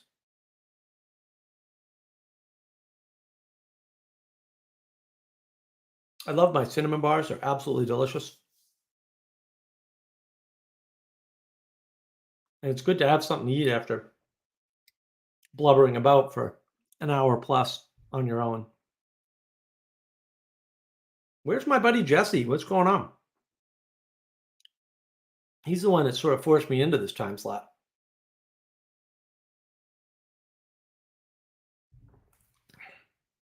Unlike Jacob thinks, where he thinks I planned this out around his religious practices, which I wasn't attending to at all. I never even thought of. Attention is powerful. I was just paying attention to Jesse because he was paying attention to me. Ethan, Mark has managed to materialize time, energy, and attention into a hot beverage. I'm working on that for real. The tea company is coming. It just requires more resources and especially time than I have right at the moment. But it has been a burner of a week. I missed a meeting, but other than that, I've been attending meetings all week, trying to get some stuff off the ground. And then my legal work came up, and that's just been devastating. That just destroyed the end of my week here. So very sad. But these are the things you have to go through to maintain virtues and values and hold the principles. So it is what it is, you know? And it's quite upsetting when your attention gets pulled in too many directions. I used to have a lot better attentive capacity and a lot better focus so I could get things done quick. So I would just do lots of things, but I would do them one at a time quickly. And then it just looks like you're doing 10 things at once. That's a trick. And being able to do that, or being able to switch things in the middle, because you can play the Pomodoro. You can get some of the advantages of the Pomodoro technique, not by resting, but by switching tasks. And if you understand how tasks work for you in your brain, because it's a little bit different for everybody, you can get most of the advantages of the Pomodoro technique and none of the rest and relaxation time that would get in the way of actually getting things done. So if you want to be hyper efficient, you can do that. Not that I'm necessarily recommending it. I'm just saying some people can do that. Hanselman, I like the moment of nostalgic revelry. Blonde hair, blue eyes. Oh yeah. Well, she was something. Another broken heart. So Jesse claims he will be here in 10 to 15 minutes. Okay, Jesse, we'll see. Jesse always makes claims about how long it's going to take him to get here. And he doesn't have a great hit rate. I've been attending to his little how long it's going to take him to get here. Hanselman. I remember my blonde haired, blue eyed special person. I've had a couple, but then I have like I am powerless around blue eyed blondes. So I have to play very standoffish around them and aloof because otherwise, they could just tell me things and I would just do them. I none, zero self control. It's like, what the hell is that? It doesn't even exist. Yeah, I remember there was a girl named Rachel Scott in a school I attended back in was it even high school? No, it was probably 6th grade or something. Yeah, and I remember at one point the teacher sent her up. Something happened. I must have been late for class. That doesn't sound like me at all, though. That's weird. I must have been late for class or something, and I I ended up in a classroom that was empty, and I was like, "Where the hell's my class? What's going on?" And it turned out we had a dance thing. Back when I went to school, they still taught music and art and recess and lunch, and we had all kinds of things going on. So one of the things they were doing was teaching us dancing. So we were learning was it the minuet? I think it was the minuet. Yeah, that was a long time. This is before time stuff. So maybe I don't remember correctly, but I think it was the minuet. And the teacher sent Rachel Scott up to get me. And then I got paired up with her for the dance. It was lovely. Absolutely lovely. Jesse admits that he is a Muppet. Well, your Muppet King commands you to Muppet your way in here, sir. Jesse asks, is reframing attention hijacking? Well, Jesse, it's funny you bring that up. That is exactly what it is. Reframing is hijacking your attention. Why? Because your attention is dependent upon the container into which it is being delivered, and therefore, or in which it is embedded. And therefore, when you change the container, you move the attention. And that is not good for people. This is why the postmodern is so dangerous, right? Because you can change up someone's attention and point it at something silly like non-binary, and suddenly you created a bunch of problems that didn't exist before. So you're living in a world, it didn't have any problems, there were answers already, and then you blew apart the answers you had effectively by changing the frame, right? And now you have a bunch of problems that it turns out can't be resolved, which is ironic that you've created problems and yet they can't actually be resolved, or the resolution of those problems creates ever more problems, which might be a good marker for parasitic behavior. When your solution to your problem creates more problems, maybe you're in a bad frame, maybe, almost certainly. Back to Anselman. My first crush in high school fitted that description. Cute accent was the thing that really wowed. Dude, yeah, the other thing that gets me is accent. Girl with accent. Yeah, it almost doesn't even matter how she looks. So Jesse notes that dancing is at the center of Victorian society. Well, look, I mean, we did this dancing. It was, I wanna say that according to my memory, which may or may not be accurate, this is before time stuff, so it's way worse than my normal bad memory. That we were doing this minuet dance, and that was something that allegedly George Washington was doing, if I'm remembering correctly, which maybe not. Anselman, proper dancing, exactly. Well, and it was designed that way. I mean, this was a magnet school in Lowell, and the magnet schools were the special public schools where they were doing the experimental stuff. There was still a great deal of experimenting going on in the schools in various cities in Massachusetts when I was younger. And when I was really young, actually, I went to Montessori school, like as a preschool. So I remember that because I learned to count to 1,000. And the minute I learned how that worked, which is basically the, learning recursion as a child, like you learn recursion. Oh, wait, you can always add 1 to something. Bang, right? It just explodes the universe. So yeah, I was sharpening a pencil. By the time I was done, I didn't have a pencil anymore, but I counted to 1,000, so I didn't care. Mission accomplished. So yeah, it's we did dancing, we did art, we did music, we did lots of recess. We did special classes. So we had regular classes, and then Oh, we're not doing history. Now we're going down to learn minuet. Okay, I'll learn some dancing. Oh, we did computers. Yeah, that was the reason why I was in the magnet school for the computers. And that was a complete total and utter waste of time because I knew more about the Commodore 64 than the teacher did, who was dragging it around. So it didn't work well. But it was better to be in the school with computers and not. Uh, yeah, I took computers in high school too. So I took computers in grammar school in like sixth grade and in high school. That was really useful. The thing that was useful about taking computers in high school was I did all the assignments like the first week for the whole semester, and then I ran around the room and helped everybody else with their solutions. And I actually mostly managed not to tell them how to do it, but just to tell them how to fix their code, which taught me, oh, there's like other ways to approach the same problem and come up with the same answer. And occasionally someone would have had a better answer than I did, and I'd be like, oh wow, things you learn by doing things. And the teacher loved it because teacher didn't have to help everybody because I was helping them and I was perfectly good at it, so it didn't matter. Um, Everybody else was struggling, of course, but it wasn't my fault you're dumb or slow or whatever. Happy to help. Don't care if you're slow. I'll help you anyway. So it's just skin off my nose. I get to learn from your stupidity. Aha! The win goes to me. Yeah. See, and that's the thing. You can always look at these things negatively or positively. Back to the earlier point of people are paying attention to negative things. Yeah, you need to pay attention to negative things. The reason why you need to pay attention to negative things is because the negative things are the things that kill you, and you don't want to die. So negative data is important. You got to be careful of negative data. So you want to have a positive attitude about it, though. Like, oh, negative, people are starving in Africa. Oh, positive, I'm not in Africa.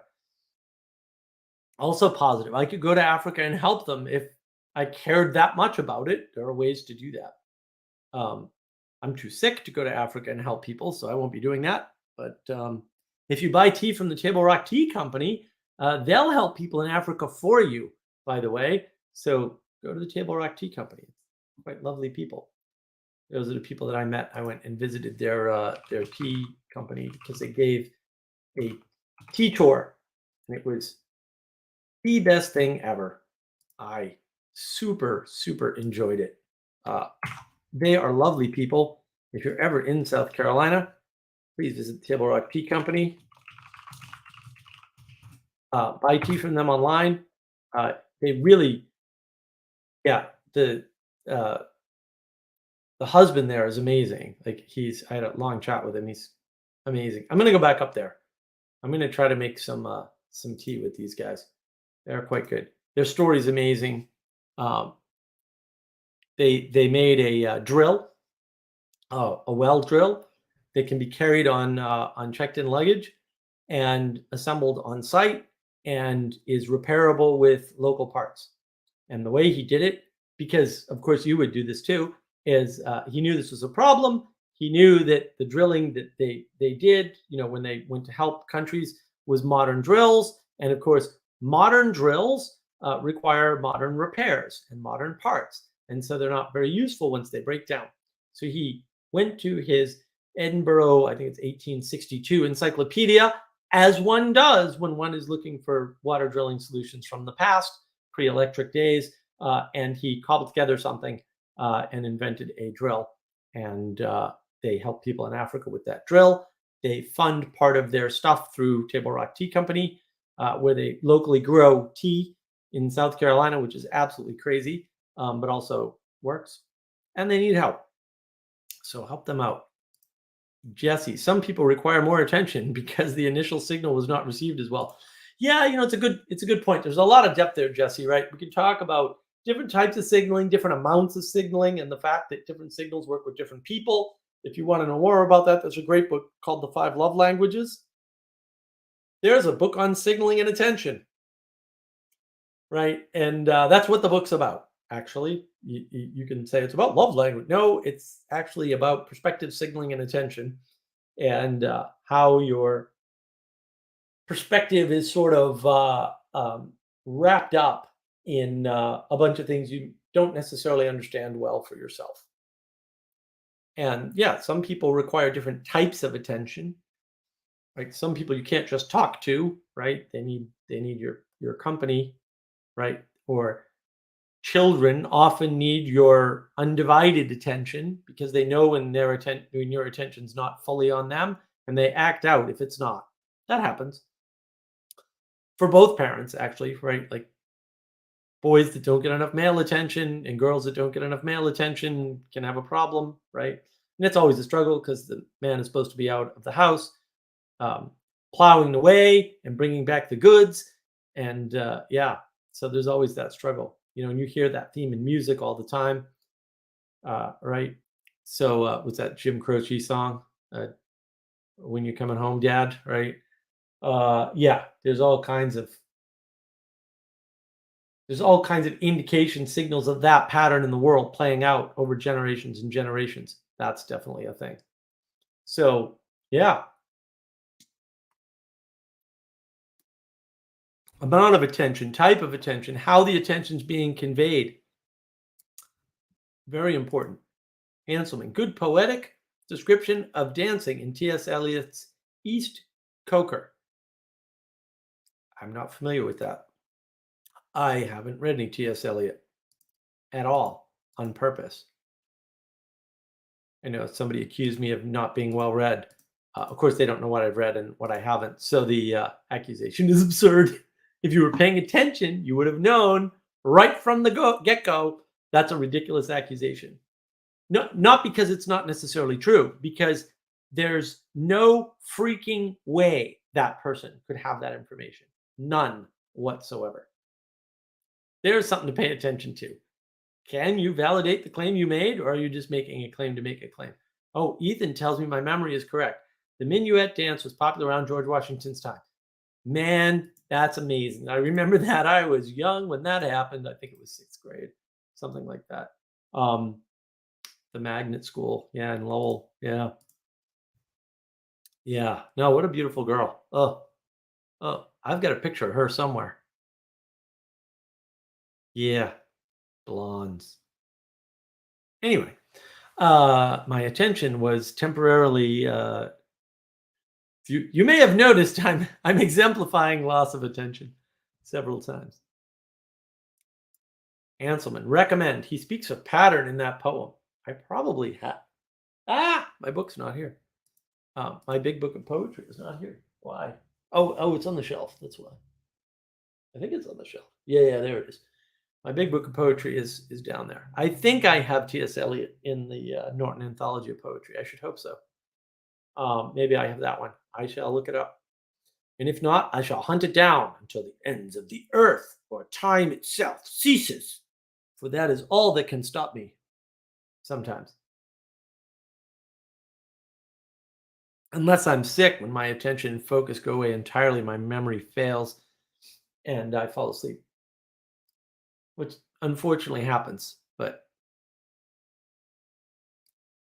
it's often when you can't sleep, it's due to your attention getting scattered during the day. And you can overload your attention such that it affects you in the night when you're trying to sleep. So you'd be careful what you attend to and how much attention you give to things. And you have to kind of be able to let go of certain things, right? You have to say, you know what? This probably needs my attention, but it ain't going to get it because limits. Ethan, minuet dance was a participation as opposed to a performance. That is correct, sir. That I do remember. Again, I often wonder, how do I know all this stuff? It's like, oh yes, that's right. Oh yeah, because I experienced this when I was young.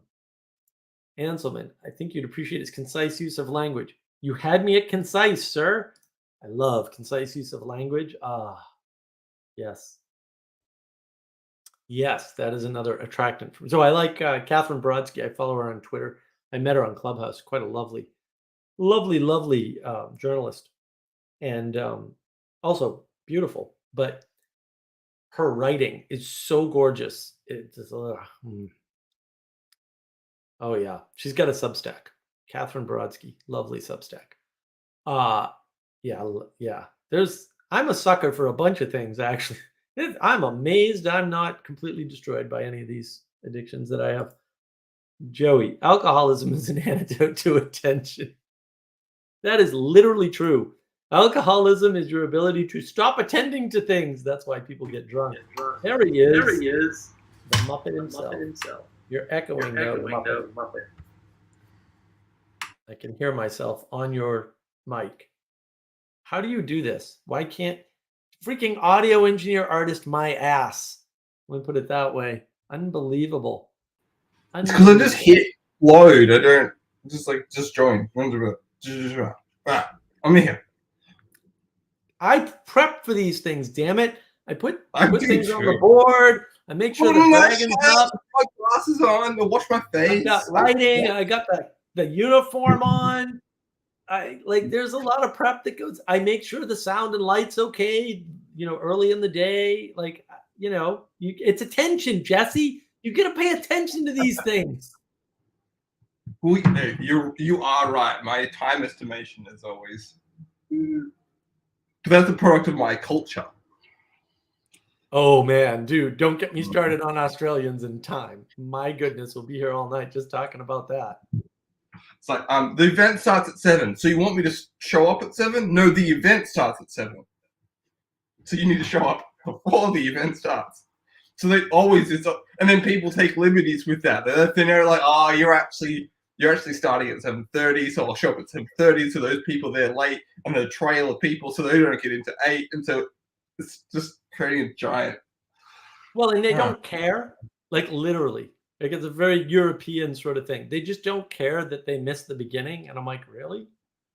Oh well, yeah, those people can't be helped. Oh, Ethan. Ironically, it was just after that time composers started speeding up the minuet to the point you couldn't dance to it. An act of disembodience, circa late 18th century. I learned so much from Ethan about music and stuff. He's great. The 18th century comes up again. I hate to invoke it. Yeah, well, you don't have to. Ethan did. Anselman, I find a nice beer can focus attention. Well, see, this is the problem with alcohol, right? There's that buzz. When you're buzzed, you're better at everything. The problem is it's a narrow band and it doesn't last long. And so it's real. I mean, I know people who can stay buzzed for hours on alcohol, and it's amazing to watch because they just can play pool and can pick up women and got all the things you can do in the zone, that zone of proximal development. They can stay in the zone of proximal development using alcohol all night long. It's very rare, though. It's very, very rare. So, Anselman, savor the taste of the beer. Savoring is a function of attention, right? As you reflect on things or debrief during the day. Look, I don't drink, and I don't think other people should drink just because I'm a Puritan. So, even though I'm nominally a Catholic, but yeah. And Joey, drink what and cancels the attention to the periphery. Right. Right. Drunkenness destroys your ability to attend properly. But again, there's that buzz, that zone of proximal development that actually forms in the interim, where you get really well attentive to the right things, and you can really zone in to what you need and just do it. And this is why people get drunk. Men get drunk because then they're not scared of women, and women get drunk because then they're more open to men, and that can be a bad thing for them, especially the combination of the two. On the other hand, maybe you'll get married. I don't know. But yeah, that's well known. On the other hand, people are reporting that the coffee date now is the most safe date, not the bar date. Figure that one out. The attention mapping has changed the culture. Yeah, well, the bar date was never safe. That's the whole point. Well, alcohol's not safe. The proximal sense of safety, right? Everyone here is drinking. Everyone here is acting within accordance to the group. Acceptable might be a better way to think about it. Yeah, well, yeah. Well, what are you I'm trying attending to? I'm that safety religion. That's all. I'm attending to the way in which my friends are finding their mates. What way is that? At the bar. Right. And that's why I get a little miffed at the live stream, the Vanderklay live stream, because they're all laughing at these A, incorrect, and B, heretical statements that are not good. Not for the Which good. ones? For those of us who have to sleep, what was said? Oh, was Vanderklay was getting addressed down by Cale Zeldin, Sam Adams, Hank Cruz, Wow. Okay. Who else was there? Somebody else was there. I can't remember now. It was a good video, actually, kind of. But, ooh, Anselman was a total abstainer for years, but now doing moderation. No, congratulations. My problem is, I suspect that my grandfather has a lot of Native North American in him. A lot of people suspect this. There is some in the family. You put French Canadians in the woods alone in the winter. What do you expect to happen? Anyway, and the French were not above such things. If you haven't read Colin Woodard's American Nations, highly recommend. When I can sense alcohol from across the room in small quantities. When I get anywhere near alcohol and the burning, I'm out. It just burns, literally burns me. I'm like, what are you people drinking this? It's fire water. Literal fire water. I'm like, oh, I know where the Indians get this from. It's because it's fire water and it burns you. It's not hard. I understand not everybody has that experience, but I do. Benjamin Franklin. Speaking of attention, have you guys ever heard of the invisible gorilla attention experiment? It's really crazy. Yeah, I think everybody in this little corner knows that far better than anybody else. Because Peterson goes into it, Vervaeke goes into it, everybody goes into it. It's not crazy. It's just your attention is limited. You think you can see a lot of the world, and Vervaeke does a good job of explaining this to you. No, you can't. You filter out 99.97% of everything. There's so much going on that you can't see. It's not even worth talking about because you can't imagine the numbers of things you're not attending. You essentially filter more than you pay attention. It's all filter, right? Well, Yeah. the filtering allows your attention, right? The filtering allows you to have a limited awareness, which allows you to have an attention within a salience landscape. And the salience landscape isn't the whole thing. So yeah, people get really confused to that. Anselman, I bet you were always the driver home from parties. Yes, the designated driver. Yes, I always got free soda, and I always got treated pretty well. And every party I went to, the drinkers want you to drink. Why? Because you're the outlier. You're not in the crew because you're not drinking.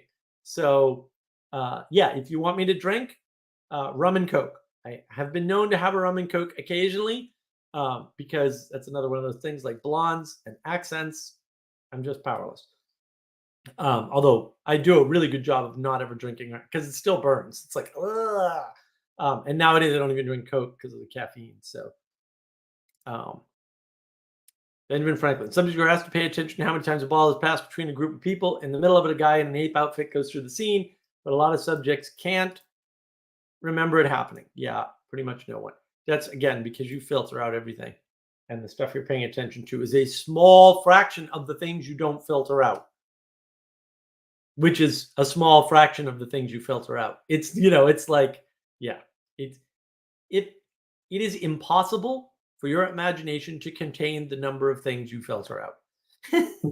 The problem I have with that experiment is the actual frame. They tell you that this is an experiment and you should watch out for something, and they give you a false thing to pay attention to. So if you didn't know that it was an experiment and someone just walked in a gorilla suit, I wonder how many people could actually, the filtering mechanism would go down even further because you don't have this meta frame, for lack of a better term, that you're already imposing on. We're going to show you this video about this experiment. Watch out for how, it's like, okay, you've already actually implied something, so I'm going to start paying attention. Hey, are they going to pull any tricks on me? Is this, are you going to do some magic on me? So that's kind of.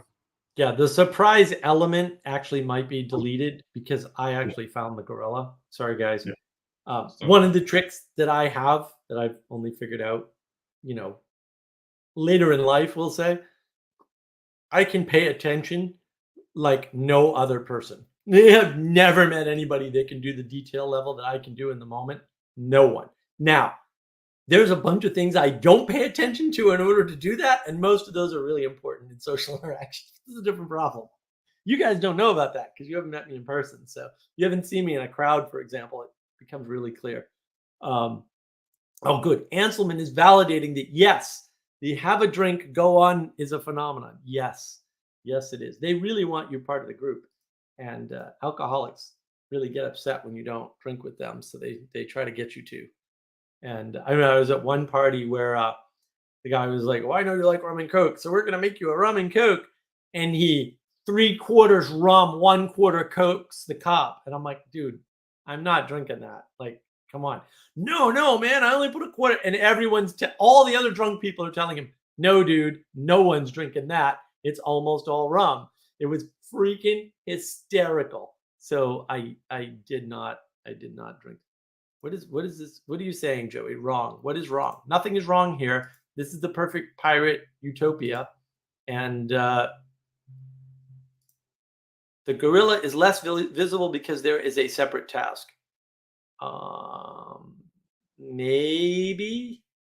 I think Jesse has a point that if you tell somebody that something's going to disrupt the scene, that actually draws their attentive capacity away, and so they don't have the capacity to see something unusual, to see the surprise. But who knows? It's the difference between I'm going to tell you a story and then starting the story. Right. If I tell you I'm going to tell you a story, I'm hinting at there are important things that I'm trying to communicate to you. If I just start telling a story, it's up to your attention matrix to what you filter out or the story's relevant information.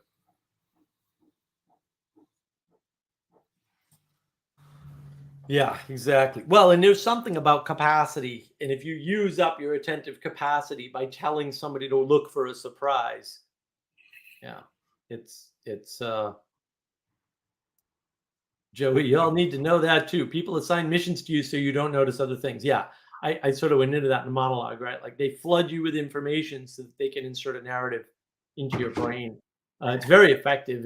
You are almost powerless against it in most cases. Here we go. Anselman. I had a bottle of cider thrust in my face on a visit to someone in an official capacity. I had to tactfully decline. Scary moment. He was aggressive. I always like the Peterson story where he lived like downstairs from his landlord who was a drunk or something, or a drug addict or whatever. And like he showed up all drunk one night and like, "I need to borrow your microwave," or something silly. And finally Tammy was like, "No, you need to do something about this." And Jordan like very skillfully tries not to die, and of course doesn't die because he's here. And that's like one of my favorite stories. Like that's probably my favorite Peterson story of all time right there, just because it's fantastic. Joey, yeah, the experiment has the mission of counting the number of passes. Right. But I think they also do direct the rest of your attention. See, counting and noticing things is something that I can do in a limited capacity for a lot of things.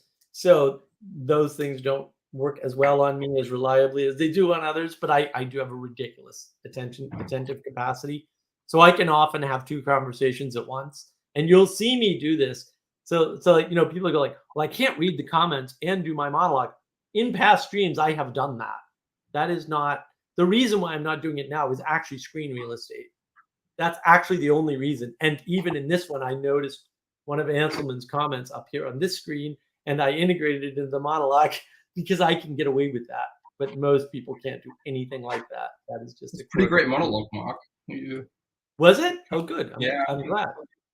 I was worried because I was unprepared, but it turns out that my notes are coming out in sequence somehow, and I only had to move one line in my notes to make sure I got that point in the right place.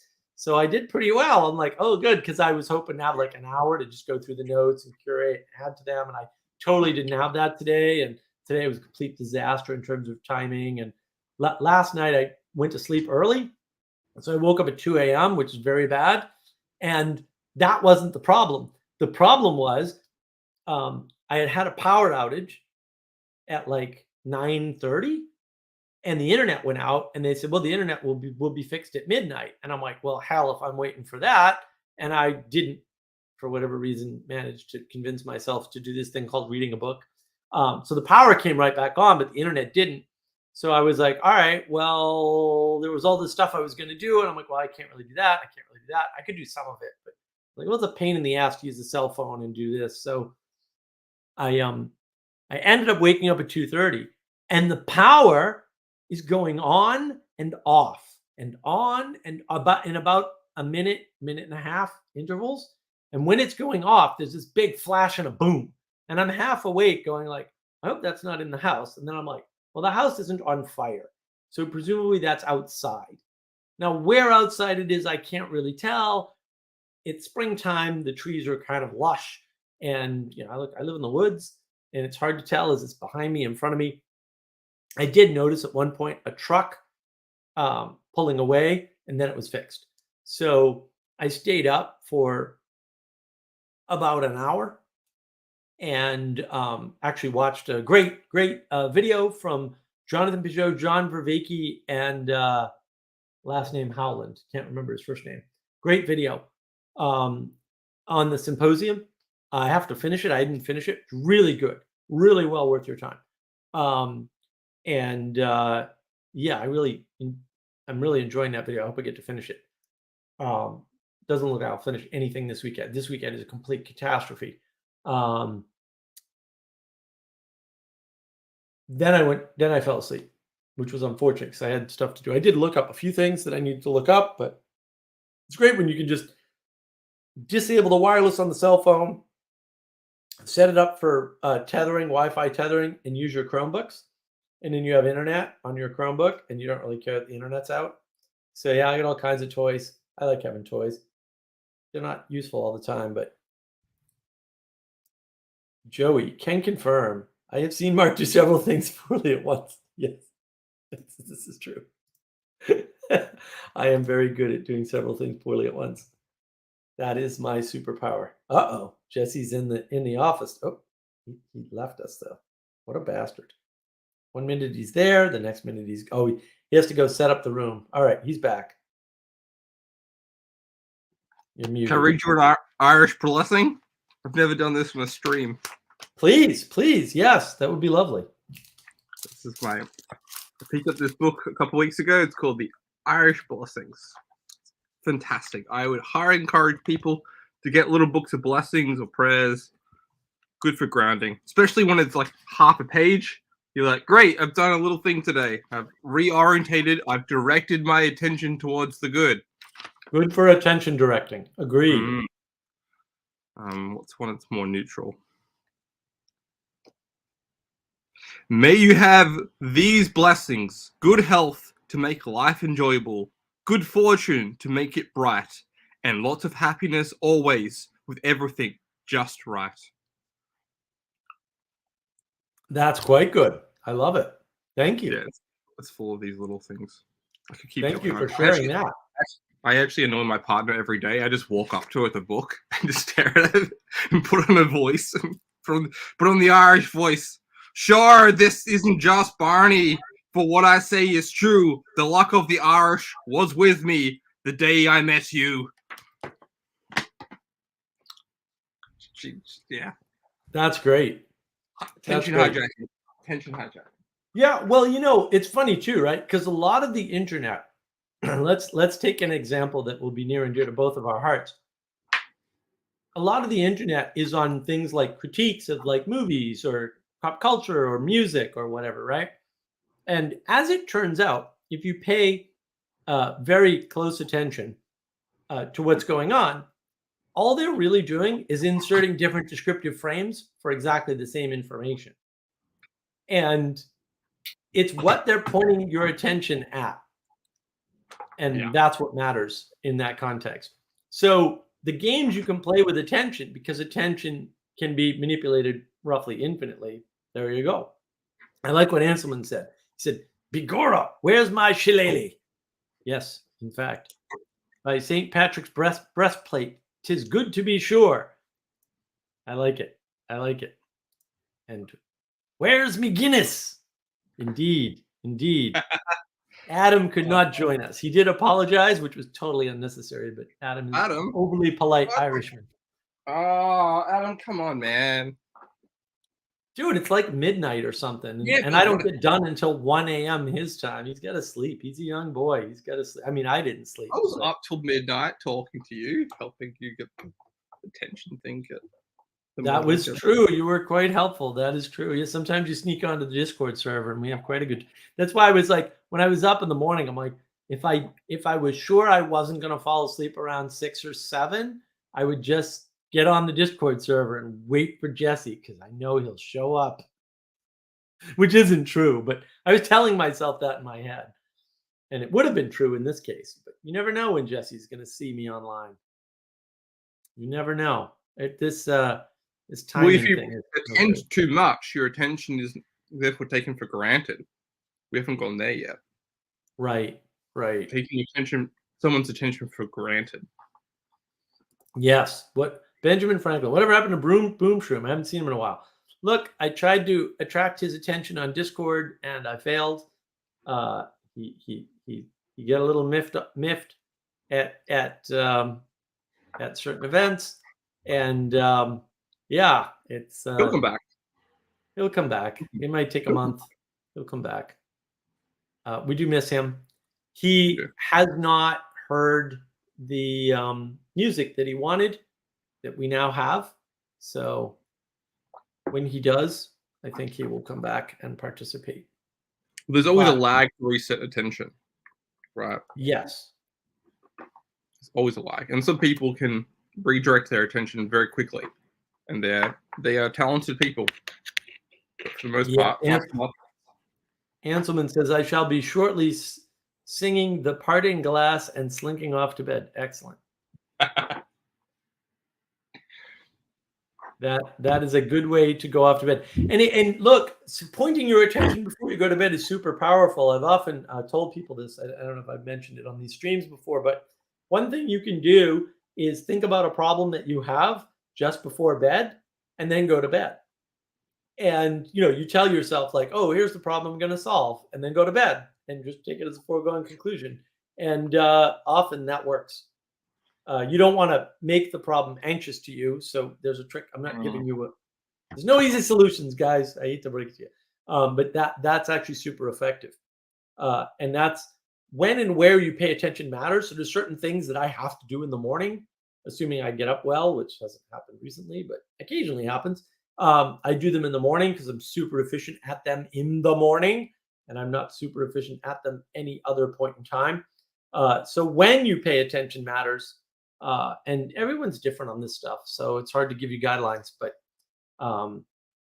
that's part of the trick in self-help is just give people random guidelines. It's going to work for some number of people, and they're going to be your diehard fans. And people make fun of guys like Tony Robbins. Tony Robbins works for a bunch of people. Does he work for everybody? No, but should he not do it because he can't accommodate 80% of his audience? Isn't 10% good enough? And maybe it's higher. I don't know.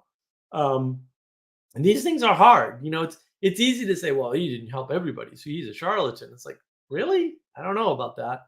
You're better off helping some people than no people.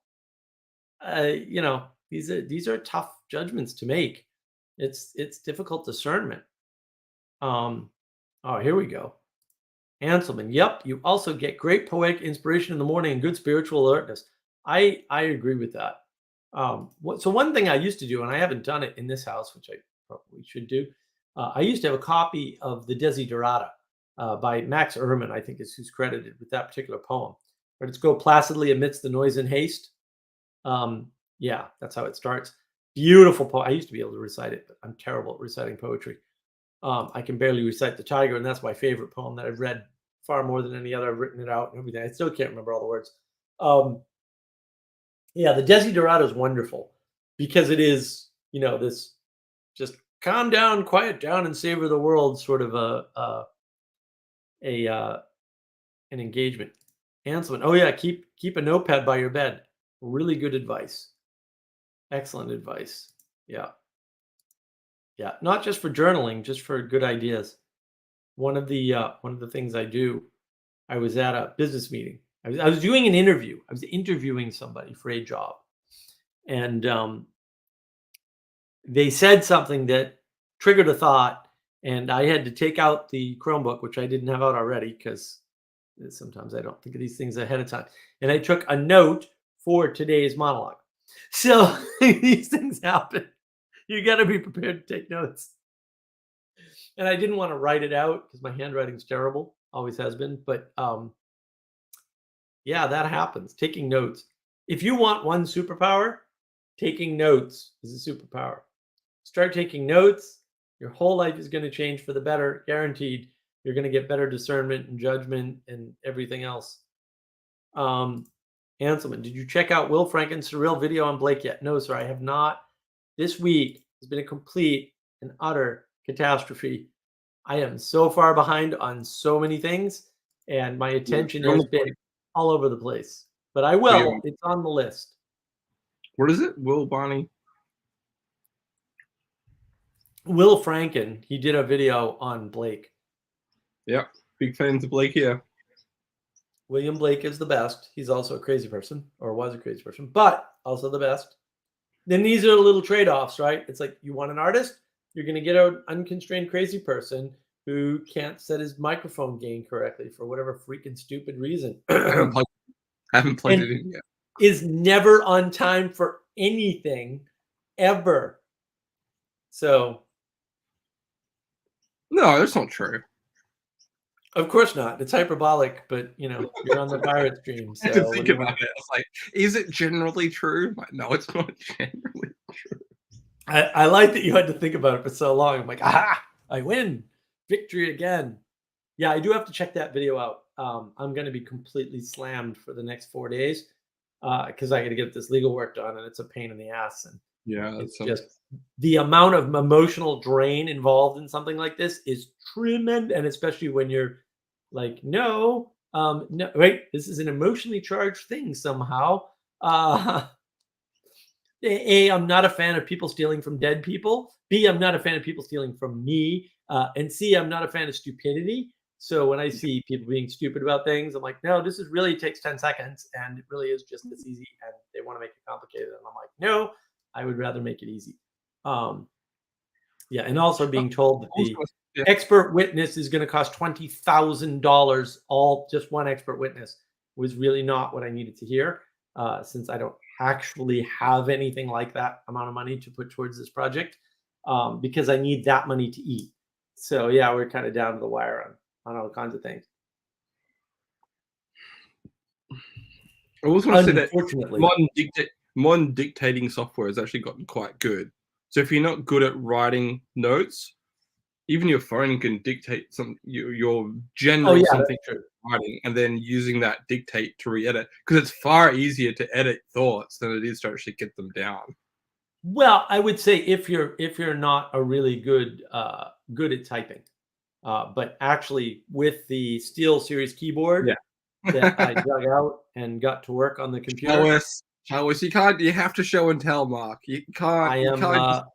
If I don't see it, I don't know it exists. Does this lighter exist? Oh, yeah. It is beautiful, and it makes the most gorgeous typing sounds. So it's just when you're typing away on it, it's a beautiful thing. It is a beautiful, beautiful thing. I assure you, it is quite pretty. Oh, I don't like chiclet keyboards at all. I will allow people to help with my dire legal condition here. Yeah, legal work sucks, and it's emotional, like I said, so it's extra hard, and that distracts my attention, and then it's draining because your attention drains you like all your other thoughts. You got to keep in mind too. Your attention is a function of your brain, and your brain is the organ that uses the most energy in your body. I bet no one told you that before. So the reason why you get tired being around people is because emotions take up energy, thoughts take up energy, rationalizing your behavior or theirs takes up energy, attention takes up energy, and it's usually more energy than you would use doing any other activity. That's why running and walking is so therapeutic, because your energy usage switches into your body from your brain. And so that really helps your brain to your brain gets into these patterns, right? And your muscle memory takes over, and then your brain gets lower energy, and then all your energy is being put into your muscles, and your brain's like, energy flow there instead of energy flow up here. So it's almost like Kant was wrong. It is not mind over body. Anybody who ever said that is so dumb, I can't consider anything they say to be worthy. Gartham, is that a hose clamp on your pirate eye? Yes, it is. This is certainly handmade. It was $10 on Amazon. And I am super grateful that somebody is willing to sell this for $10 on Amazon. When I saw it, I was like, ooh, and it's blue. I will take one. Now, of course, this is stupid because like when I take this off, I can't see very well for minutes and minutes and minutes afterwards because one eye has been seeing blue and the other eye has been seeing not blue. And yeah, it causes all kinds of problems. Like I'm struggling and suffering for you people. This pirate thing is no joke, man. Yeah. Oh, Anselman.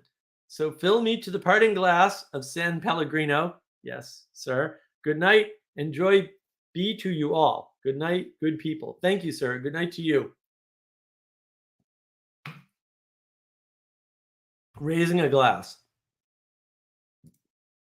I'll give it points for being handmade. All good steampunk sort of paraphernalia is handmade. I have a steampunk costume somewhere in the shed. I shouldn't say somewhere. I know exactly where it is. With a hat that I made with some help, of course. Yeah, I got a bunch of pictures from the steampunk thing that we went to a convention years ago in Boston, made our own costumes, and it was all steampunky. You make it whatever you want. It's a general science fiction convention. It's not like a, like a superheroes or any of that. It can be whatever you want. There was a woman there who did Layla from Doctor Who, from the Fourth Doctor, Tom Baker, which is of course the best Doctor. If you don't know that, you're just wrong about the world, and you need like, I don't know, some kind of drugs or something to fix you. And she had a K9 that was unbelievable. And I think she was quite disappointed that really all I cared about was her K9. I also have a K9. And he says affirmative master, which is about the coolest thing in the world. And I absolutely love him. So when I first came down to South Carolina, I was just down here temporarily. So my house in Boston was still a house.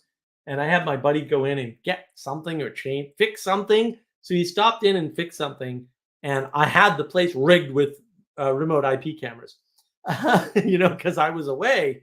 So he and the neighbors were watching the house. But, whatever. I knew I was going to be down here for like 4, 5, 6 months. It was. Forget how long my mother's first cancer treatment was. But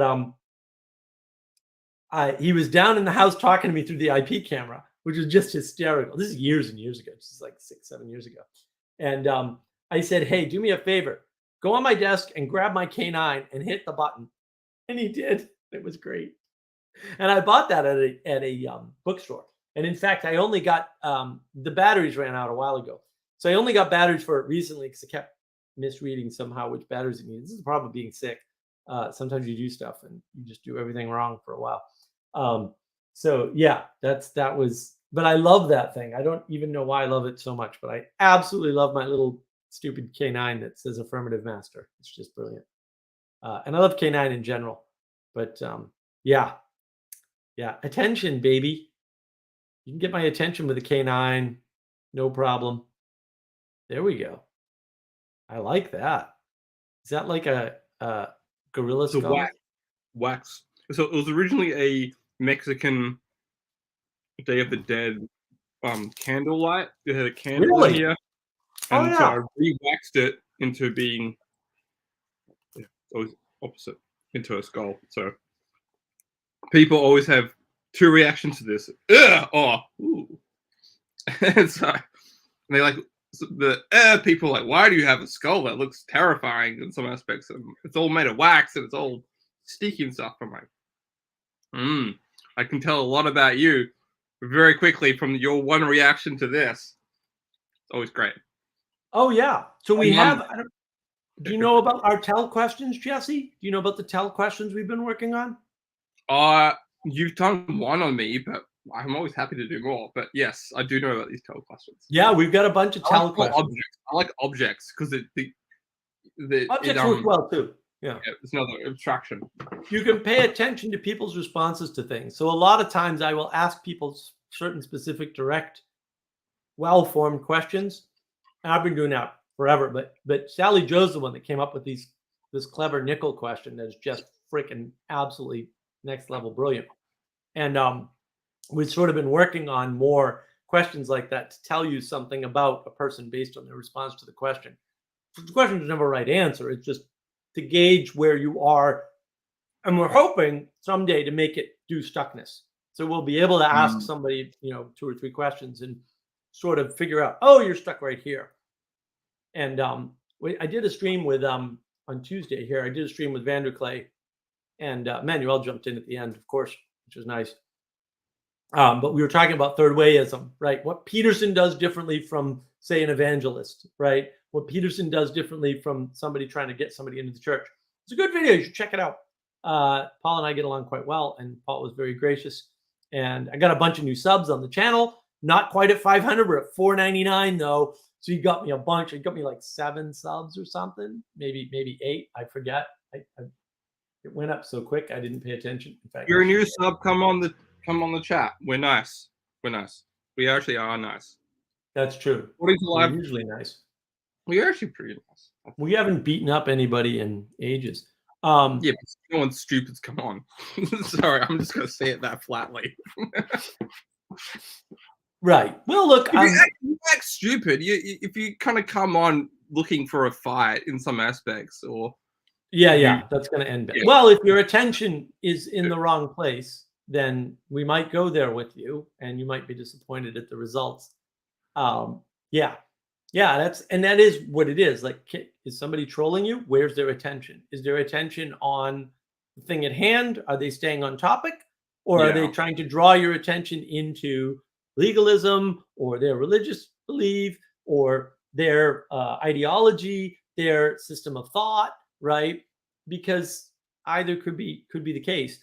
I mean, that's a good way to know, like, are they drawing your attention away from where it was before? It may not be a bad thing, but it may be a bad thing. So that's something to watch, and you can watch with results. Like, oh, did I forget to pay attention to the thing? Did I get the answer I was looking for? Right. And then, of course, I think it was Wednesday, Manuel and I did a stream on AI, which was cool. And I want to do more streams. Hopefully the European contingent will tell me if we can do more streams, if people hop in. Manuel was very upset. We didn't get more views on the AI stream, but, we didn't plan it far enough in advance. This week I had to bump that stream because Vanderclay wanted to talk on Tuesday. I reached out to Vanderclay on Tuesday morning, and he's like, yeah, let's talk later today. And I was like, I wasn't expecting that. Then I had to rush and take notes for third wayism because I realized, I'm not sure I can articulate my point correctly, although I think I managed it in the end, according to people. So that was good. So, it was just like, I had a squeeze of attention on Tuesday, and I was telling people like, oh, no, I everything's off. Like, I'm not going to watch videos. I got to do notes. And I was in the middle of doing attention notes, which is just ironic. Of course, you're doing attention notes. Now you should switch your attention to not doing attention notes. Right. And then, so it's been a hectic week. I'm not complaining. I'm just saying, like, it's been a busy week, and I'm way behind on the things I would like to do. And look, some of it, a lot of today, because of yesterday, I was just like, I need to go over my notes. And then I'm sitting there playing solitaire and chatting on Discord. It's like, something's going wrong here. Like, Minesweeper's better. If we want an attention game, Minesweepers. No, Minesweeper's terrible. No, I you're wrong. You're wrong. You're absolutely wrong. I'm the pirate captain. So no. I use very few things I'll argue with you, Mark, but Minesweeper is greater than Solitaire. I use Solitaire specifically because I developed a method in Solitaire that's fairly reliable because it's a repeatable pattern to measure how sick I am. So I actually use that, like, I can't, like, my Solitaire skills are like really down, so I won't write any code. Because if I write code and I'm sick, I'll just make a mess of everything. And I know that, so I have a measure, and I actually use that all the time. I wasn't doing that today. It was just avoidance, and I think I was burned out from. It's been a banger of a week. I'm doing a lot of meetings and work, and writing stuff, and coming up with. I got pinned in a meeting and asked, like, well, if we were, how much money for how much time and what would be the output at the end? And of course, I can do that. So I did that right in the moment. So, no, I know that. I can just tell it to you. And it's like, well, we need that in the slide. Oh, fair enough. But I'm not doing the damn slide. The other guy's doing the slide. So I can get away with that. But there's a cost and it takes a lot of energy. So then I got to take a nap. It's like, oh, I got to rest. Now I can't watch a video. Right. So, yeah, it gets tough. It's a good thing. The importance of sleep is right there, right? The sleep Oh, is yeah. the downgraded attention. Is that you need that buffer zone? Yeah, you need, and sleep is important. complicated. Because you need to go in and out of at least 3 sleep cycles. The way I compress sleep is I compress the cycle time, which is perfectly valid, by the way, and it works great. And when you compress the cycle time, you actually improve your ability to learn during the day. It's fantastic. I actually have that sleep program up on my website. But I will, when I get a new, better website for Mark of Wisdom, I will put it up there instead. And yeah, we get a lot of material I'd like to get up. I need a WordPress person to help write the website. I've got everything done. It's all ready. I'm just not going to sit there and learn WordPress. I got way too much stuff. Now I couldn't even think about it. We built the meeting community website and in Joomla and stuff. And I got most of that together. I had some help, of course. I can't do any of this stuff alone, but yeah, it's a big problem. And one of the biggest things you can do, and Peterson talks about this quite a bit, one of the biggest things you can do is fix your sleep. And the best way to fix your sleep, especially if, like Phlebas, sleep is an issue for us Nighthawks, the best way to fix your sleep, if you like to stay up late, is to compress your sleep cycles. Because you can get it down to 4 hours a night. And when you do, you just stay up late and you wake up at 5 in the morning. So you're up until 1, and then you wake up at 5 a.m. and you're super productive and life is better. And I got a number of people through that process and it worked very well for them. Getting there takes some time, takes about a month or 2, depending upon the person. What you do for most getting people, up in the morning, though, getting up before the light is very important for that. People it can that be. I've is like getting that early morning exposure to light in the morning, highly vital for psyche. It depends. Yeah. I mean, the full spectrum light bulbs are usually required if you want to do that. But the key to fixing your sleep for most people is to set a wake up time and let the go to bed time handle itself. And when you set a wake up time like 5 a.m. or 6, whatever it is, it doesn't even matter. And you don't change it for a week, you would be surprised. And then once your sleep time stabilizes around your wake up time, then everything changes. If you want to compress it, you've got to compress it half an hour or an hour, for a week. And then again, although it might be 2 weeks, it depends. And when you do that, so first you stabilize your sleep, then you can start moving the clock. When you do that, you have to follow all kinds of rules, because what happens when you compress your sleep cycles, when you change them, is your immune system gets out of whack. So you have to boost it with orange juice and stuff. Like you have to. How you wake up is key. I've got a whole document on it. I'll share it again someday when I get the new website up. But that's so far off my radar right now. Sounds like a video. I could do a video on sleep. Yeah, maybe. It's hard. It's There's the a lot of pattern, right? It's the ultimate pattern. It's the ultimate pattern to navigate. It's in some sense. It's the most universal pattern. I could do a navigating patterns, compressing sleep or something. Yeah. I've done it for years. I've helped people with it for years. Yeah. It doesn't work when you're ill like I am. Although every once in a while I sleep 4 hours and I get up and have a great day. Super productive. It's fantastic. What's trade-offs, right? I keep laughing every time trade-offs and rules are mentioned. Just like there it is again. It's like if you want a greater outcome, you'll have to make a trade-off and suffer for a little bit, or struggle, as we were talking about last night. Or as my preferred definition or emphasis is, you have to change the relationship you have to something. Yes. Phlebas, that is true. Sleeping is a huge problem. Yes. I miss some sleep and allergies flared immediately. Yes. Yeah. Sleep and your immune system are very well connected. I don't think anybody really understands that. At least not in the medical community. Maybe they're beginning to now, but and a lot of that's wrapped up in circadian rhythms, which is wrapped up in full spectrum light. In my other house, I had an office. So I had the half of the house downstairs was office and living room with a half wall between, and then I had a desk. It was really cool. I missed my house up north. My $500,000 got stolen from me house up north. That house had two recessed lights in the computer room section, and I put full spectrum bulbs, super expensive back in the day, in there. And man, I was a beast. I was a monster. It was great. The upstairs of my house had 8 computers. Yeah. And they were connected to the basement computer. Now I had 2 internet pipes. So I had one internet pipe coming into that, which was actually the slow pipe. Of course you did. Oh yeah. And then I had the upstairs to downstairs connection through the router that aggregated the pipes. So you could use either pipe. The other one was cable modem pipe, obviously, which became fiber eventually.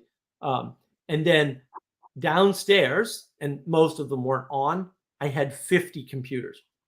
50 in the basement. The basement was a whole computer lab. Bench tables, the whole, like, people would bring their computers, like, my computer's broken. I'm like, all right, let's take it down. We'll bench it. Boom, I'd bench it. Bang, and I'd fix it in no time. I had all the parts laid out and everything. It's fantastic. I could fix computers in like minutes and everything laid out. Everything was ready. Why don't you just do this now, Mark? Why aren't you doing this now as a bit of a side hustle? Well, I don't. So here's the weird thing. When I went to Scotland, I noticed this. In Scotland, there's computer repair shops everywhere.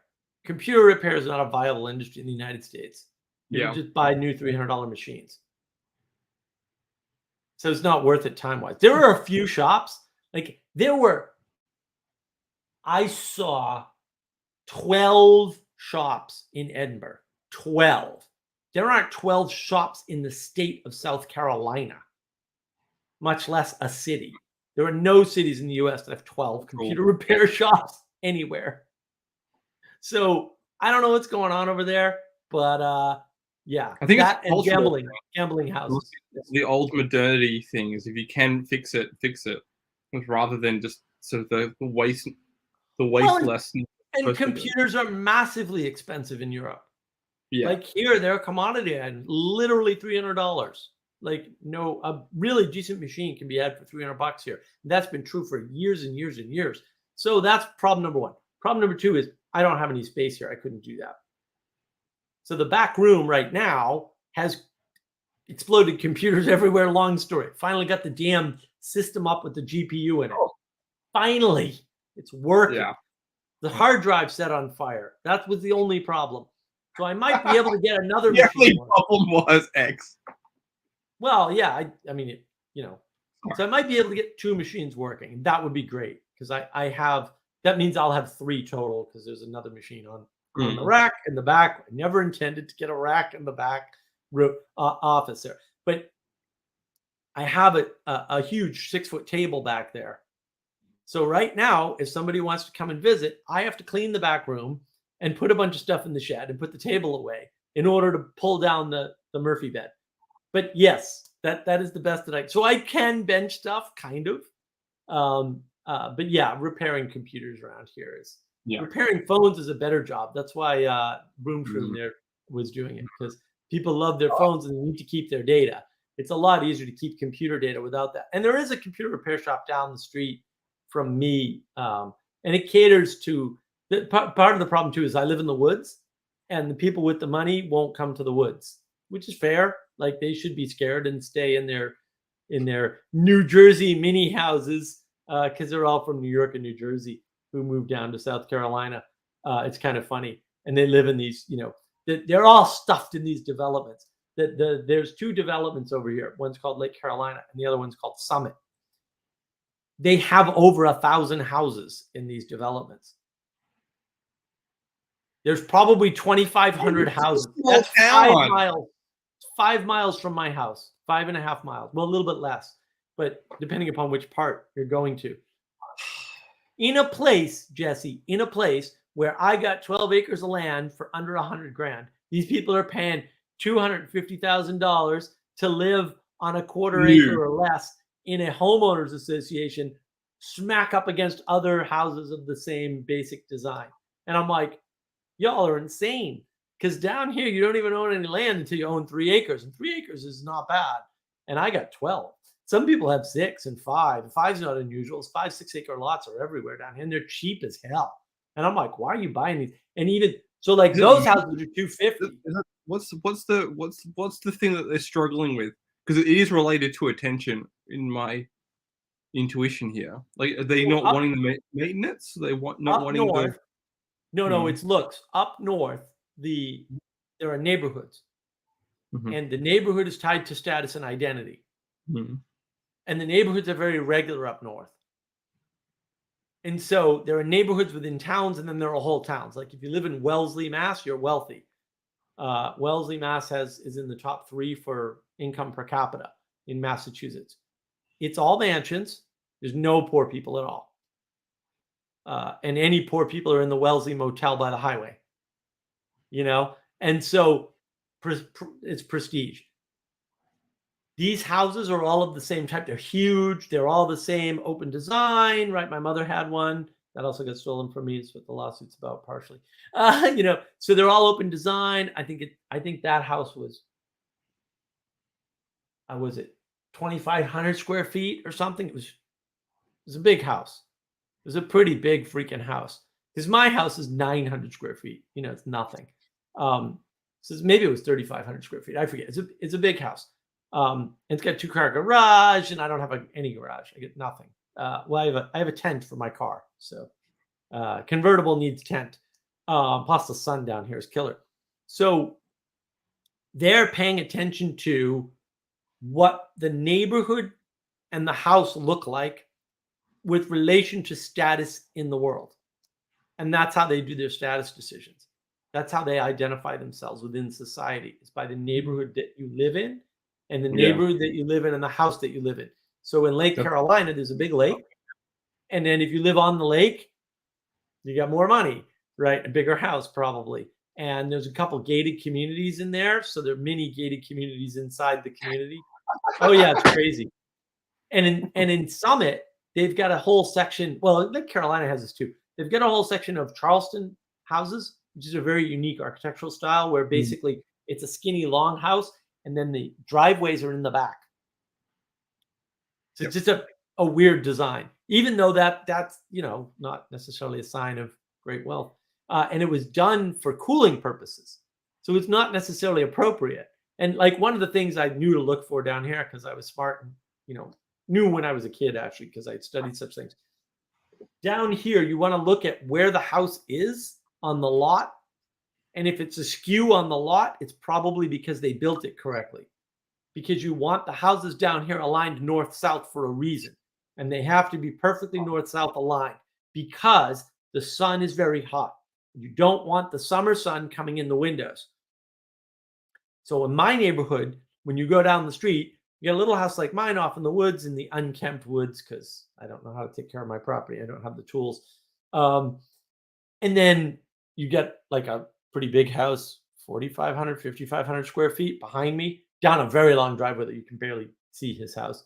And then you've got a double wide, right? And then you've got a double wide with a garage that's twice the size of the house. And then you've got a single wide with an RV. So the RV costs more than I paid for my house and property. And then, right, although his house is nothing, he's on 3 acres, but he's got an RV and a house. Good for him, right? And then you've got another one with a nice, colonial farm style house, right? And it's all over the place down here, and nobody cares and that's what I want. I want to live in a mixed kind of neighborhood. I don't want to live. And so the funny part is, you can buy a fancy house for $250, or you can go, is that 8 miles? You can go 8 miles into where I live and buy an almost identical house on a little bit more land for $150. Yeah. Right. Right. Because you can't, the attention meter, needing to attend to the city and being close to the city and having that gleaned from you is more important than having Right. attending to the land and the natural elements. Right.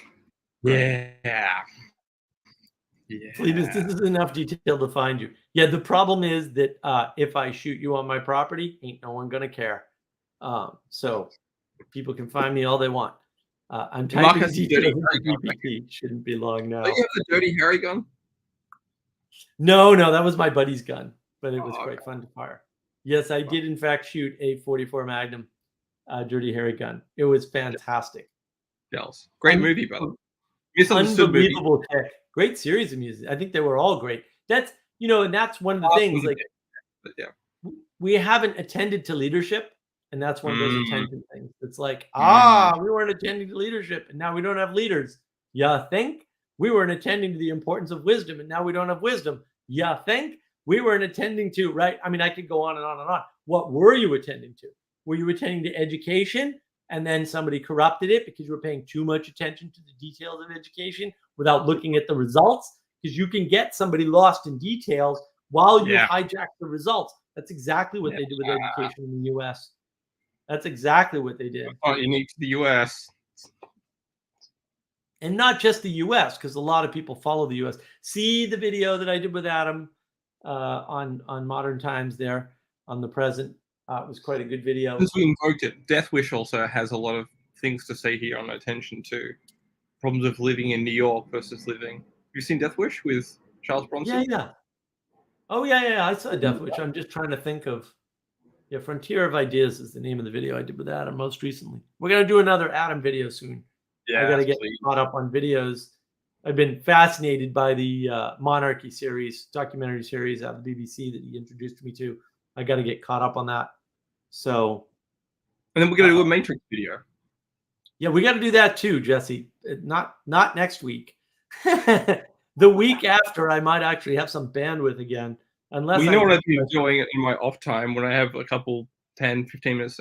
I've been going through every movie that was released in the night because for me the 90s start from 89, from the fall of the Berlin Wall. I kind of like that's where the 90s really started, and just before then, it's the same thing with the 90s really kind of ends 2001, sadly, because of said thing. So yeah, that's correct. So, but you can see if you start tracking it, like the height of or the I want to use the word progression, but it increases in subversion every year in the 90s. You're like, oh wow, Honey, I Shrunk the Kids. So like, yeah, like comedy's a bit difficult to say. I can just point like that's subversive, but I'm like, it's not necessarily the main topic that's subversive. There, it's what it's doing underneath or what it's pointing to. That's the disaster area. That's Look Who's Talking To is another one. There's a whole bunch of different ones. They're the easiest ones to point out. But yeah, I've been going through and like just going, oh wow, yeah, Men in Black. Yeah, that's oh yeah, the whole idea of zapping someone's memory temporarily. Exactly. If people don't understand that, look, don't look at the main plot. Look what the other things that are happening around that they show you. That's the subversive thing going on. There's a great movie called I really like it. It's called Tango and Cash with Kurt Russell. Yeah, and has a couple similar things going on there. Ace Ventura. Yeah, but that's hijacking attention through detail again. Yes. Right. Yes. Pay attention to these cool aliens and not to this theme about these dark suited men destroying the world by zapping memories and making you believe things that, making you believe unreality. And by the way, the reality is far stranger than you could possibly know because we keep zapping your memory. Yeah, it's, don't pay any attention to that. Here's a cool story, right? And that's the subversion, is when you're telling one story, but you're signaling something else inside that story, right? It's kind of like this embedded symbol or this virus. So when Dawkins talks about memes in his book, and no, I haven't read it. Doesn't matter. Believe it or not. Doesn't actually matter. He's right. But he gets the framing wrong and he doesn't actually understand what's going on. And to be fair, in the 70s, when he wrote that particular meme thing, it, it wasn't going on in the way that it was going on, say, in the 90s from the period of 1989 to 2001. I mentioned that, right, in my in one of my videos, right, about, yeah, you shouldn't use what is modern anyhow video. Yeah. Right, modern and modernity. Right, like you Hmm. shouldn't use time periods like that. You should use time periods that correlate to events, like Events, yeah. 89 to 2001. That is correct. There is a distinct thing going on there. I like how Phoebus says, I'm Canadian, so I wouldn't even see it coming. The thought someone might have a gun in the entered my mind. Everyone down here has guns, buddy. In fact, if you only have one gun, what the hell kind of person are you? We're kind of suspicious of your ass. No, really, like especially down south. Well, like, so the problem is, I had somebody on my property that didn't belong there, and it turns out she was the granddaughter of the woman who owned this house. So I bought this house from the estate, obviously, and I don't know what she took from the property. She took something, but I had called the cops, and granted, it was Memorial Day weekend, but it was Memorial Day. In fact, I had been away visiting my friends in Georgia. They didn't get here for like an hour. Like, you know, it takes an hour for the sheriff to get here sometimes. Sometimes not. One time I was away and the cameras went off and I saw a car. It was right after that, actually. It was months after that. I saw a car on the outdoor camera, and I was in New England, and I called the dispatch and said, it looks like there's a car outside my house, and one of my indoor cameras said that there was an alarm. Can you go and check? And they're like, yeah, no problem. And they came down with like 3 cars, sirens blaring. I'm like, well, that was a little overkill, guys. But they came down and they were like, no, we had a lot of wind. And I was like, yeah, but what's that car? And oh, no, there was a gigantic like truck to cut the trees down or something, but I couldn't tell from the camera angle. There's a lot of trees on my property. There's a lot of plants. So I couldn't tell. I just knew there was a vehicle there that didn't belong there. I didn't know what it was. And they were like, oh, no. And I was like, oh, I'm sorry, officers. Oh, no, it's fine. Don't worry about it. We'd rather, be safe than. And I'm like, I'm far enough outside that I live in the woods. I live in the woods on purpose. I got a pond. It's 12 feet from my house. It's lovely. Winning. Exactly. Yeah. The cost is I have to, you have to protect yourself. You can't rely on the police. You're on the frontier. If you're not in the cities these days, you're in the frontier. So right. Always been that way. Well, it's a big difference. I mean, they have requirements in the cities for how long to respond, and they keep staffing to do that. It's crazy. We only recently got a police force in my town, and like they're not here on Memorial Day weekend. You gotta call the county sheriff's office. So Be back. I'm going to water. Water. You're supposed to have your Sampel with you. Thank you very much. Or your LaCroix. Either one. If you're coming to the stream, you got to come prepared. Got to have that effort in there. I don't even know why he's going to get water, because I actually am going to shut this down in about a minute. And then I'm going to open up a new stream for an after party where you can all party. We can talk about attention more. Or you can come in and talk about whatever you want. And Phoebus, how large is my town? I actually don't know, because I really don't care. I like to refer to it as a 2-horse town, because I think 2 horses is right. If you drive through the center of town and you don't notice, I wouldn't be surprised. So I don't know how many people are in it or any of that. And towns down here in the South are really funny compared to up north, where we kind of have bright, shiny lines around towns. The size of things is kind of, they have dead towns, and like there's a place called Pontiac around here that's no longer a town. So, like, I don't know, how big is the town? It's about so many people, kind of, sort of, maybe. And some people are in Columbia. Some people are, in the Pontiac area, right? It's crazy. It's crazy. So, yeah, I don't know how large my town is. I haven't looked it up recently. I look it up when I need to, when I care about comparisons, because I grew up in Lowell, Massachusetts, and I lived in Marlborough, Massachusetts. So, those are big cities. Basically, those are good sized cities. So I'm not really used to being in a 2-horse town, but I love it. I mean, it's always what I wanted. The buzz, the amount of energy it takes to live in a city is kind of a big deal. So I'm not a fan of cities and living in them at all. I've done that, right? I've been to New York City. New York City is crazy. Great place to visit, but it's tough. The last time I went to New York City, we went by train. I flew up and went to a concert with my uncle, an ELO concert, which is great. Jeff Lindsay ELO, wonderful. He's a big ELO fan. And we took the train from Boston, basically, into New York City. Unbelievably beautiful train ride, just freaking gorgeous. And stayed at the hotel across the street from the train station. And the train station is below Madison Square Garden, where the concert was. And we get there, we check into the hotel, cheap hotel too. It was unbelievably cheap. Couldn't believe anything in New York City, especially in the center of the city, was that cheap. It's a huge old hotel, Hotel Pennsylvania. Great place to stay. I mean, it's not top notch, but it's cheap and it's really nice.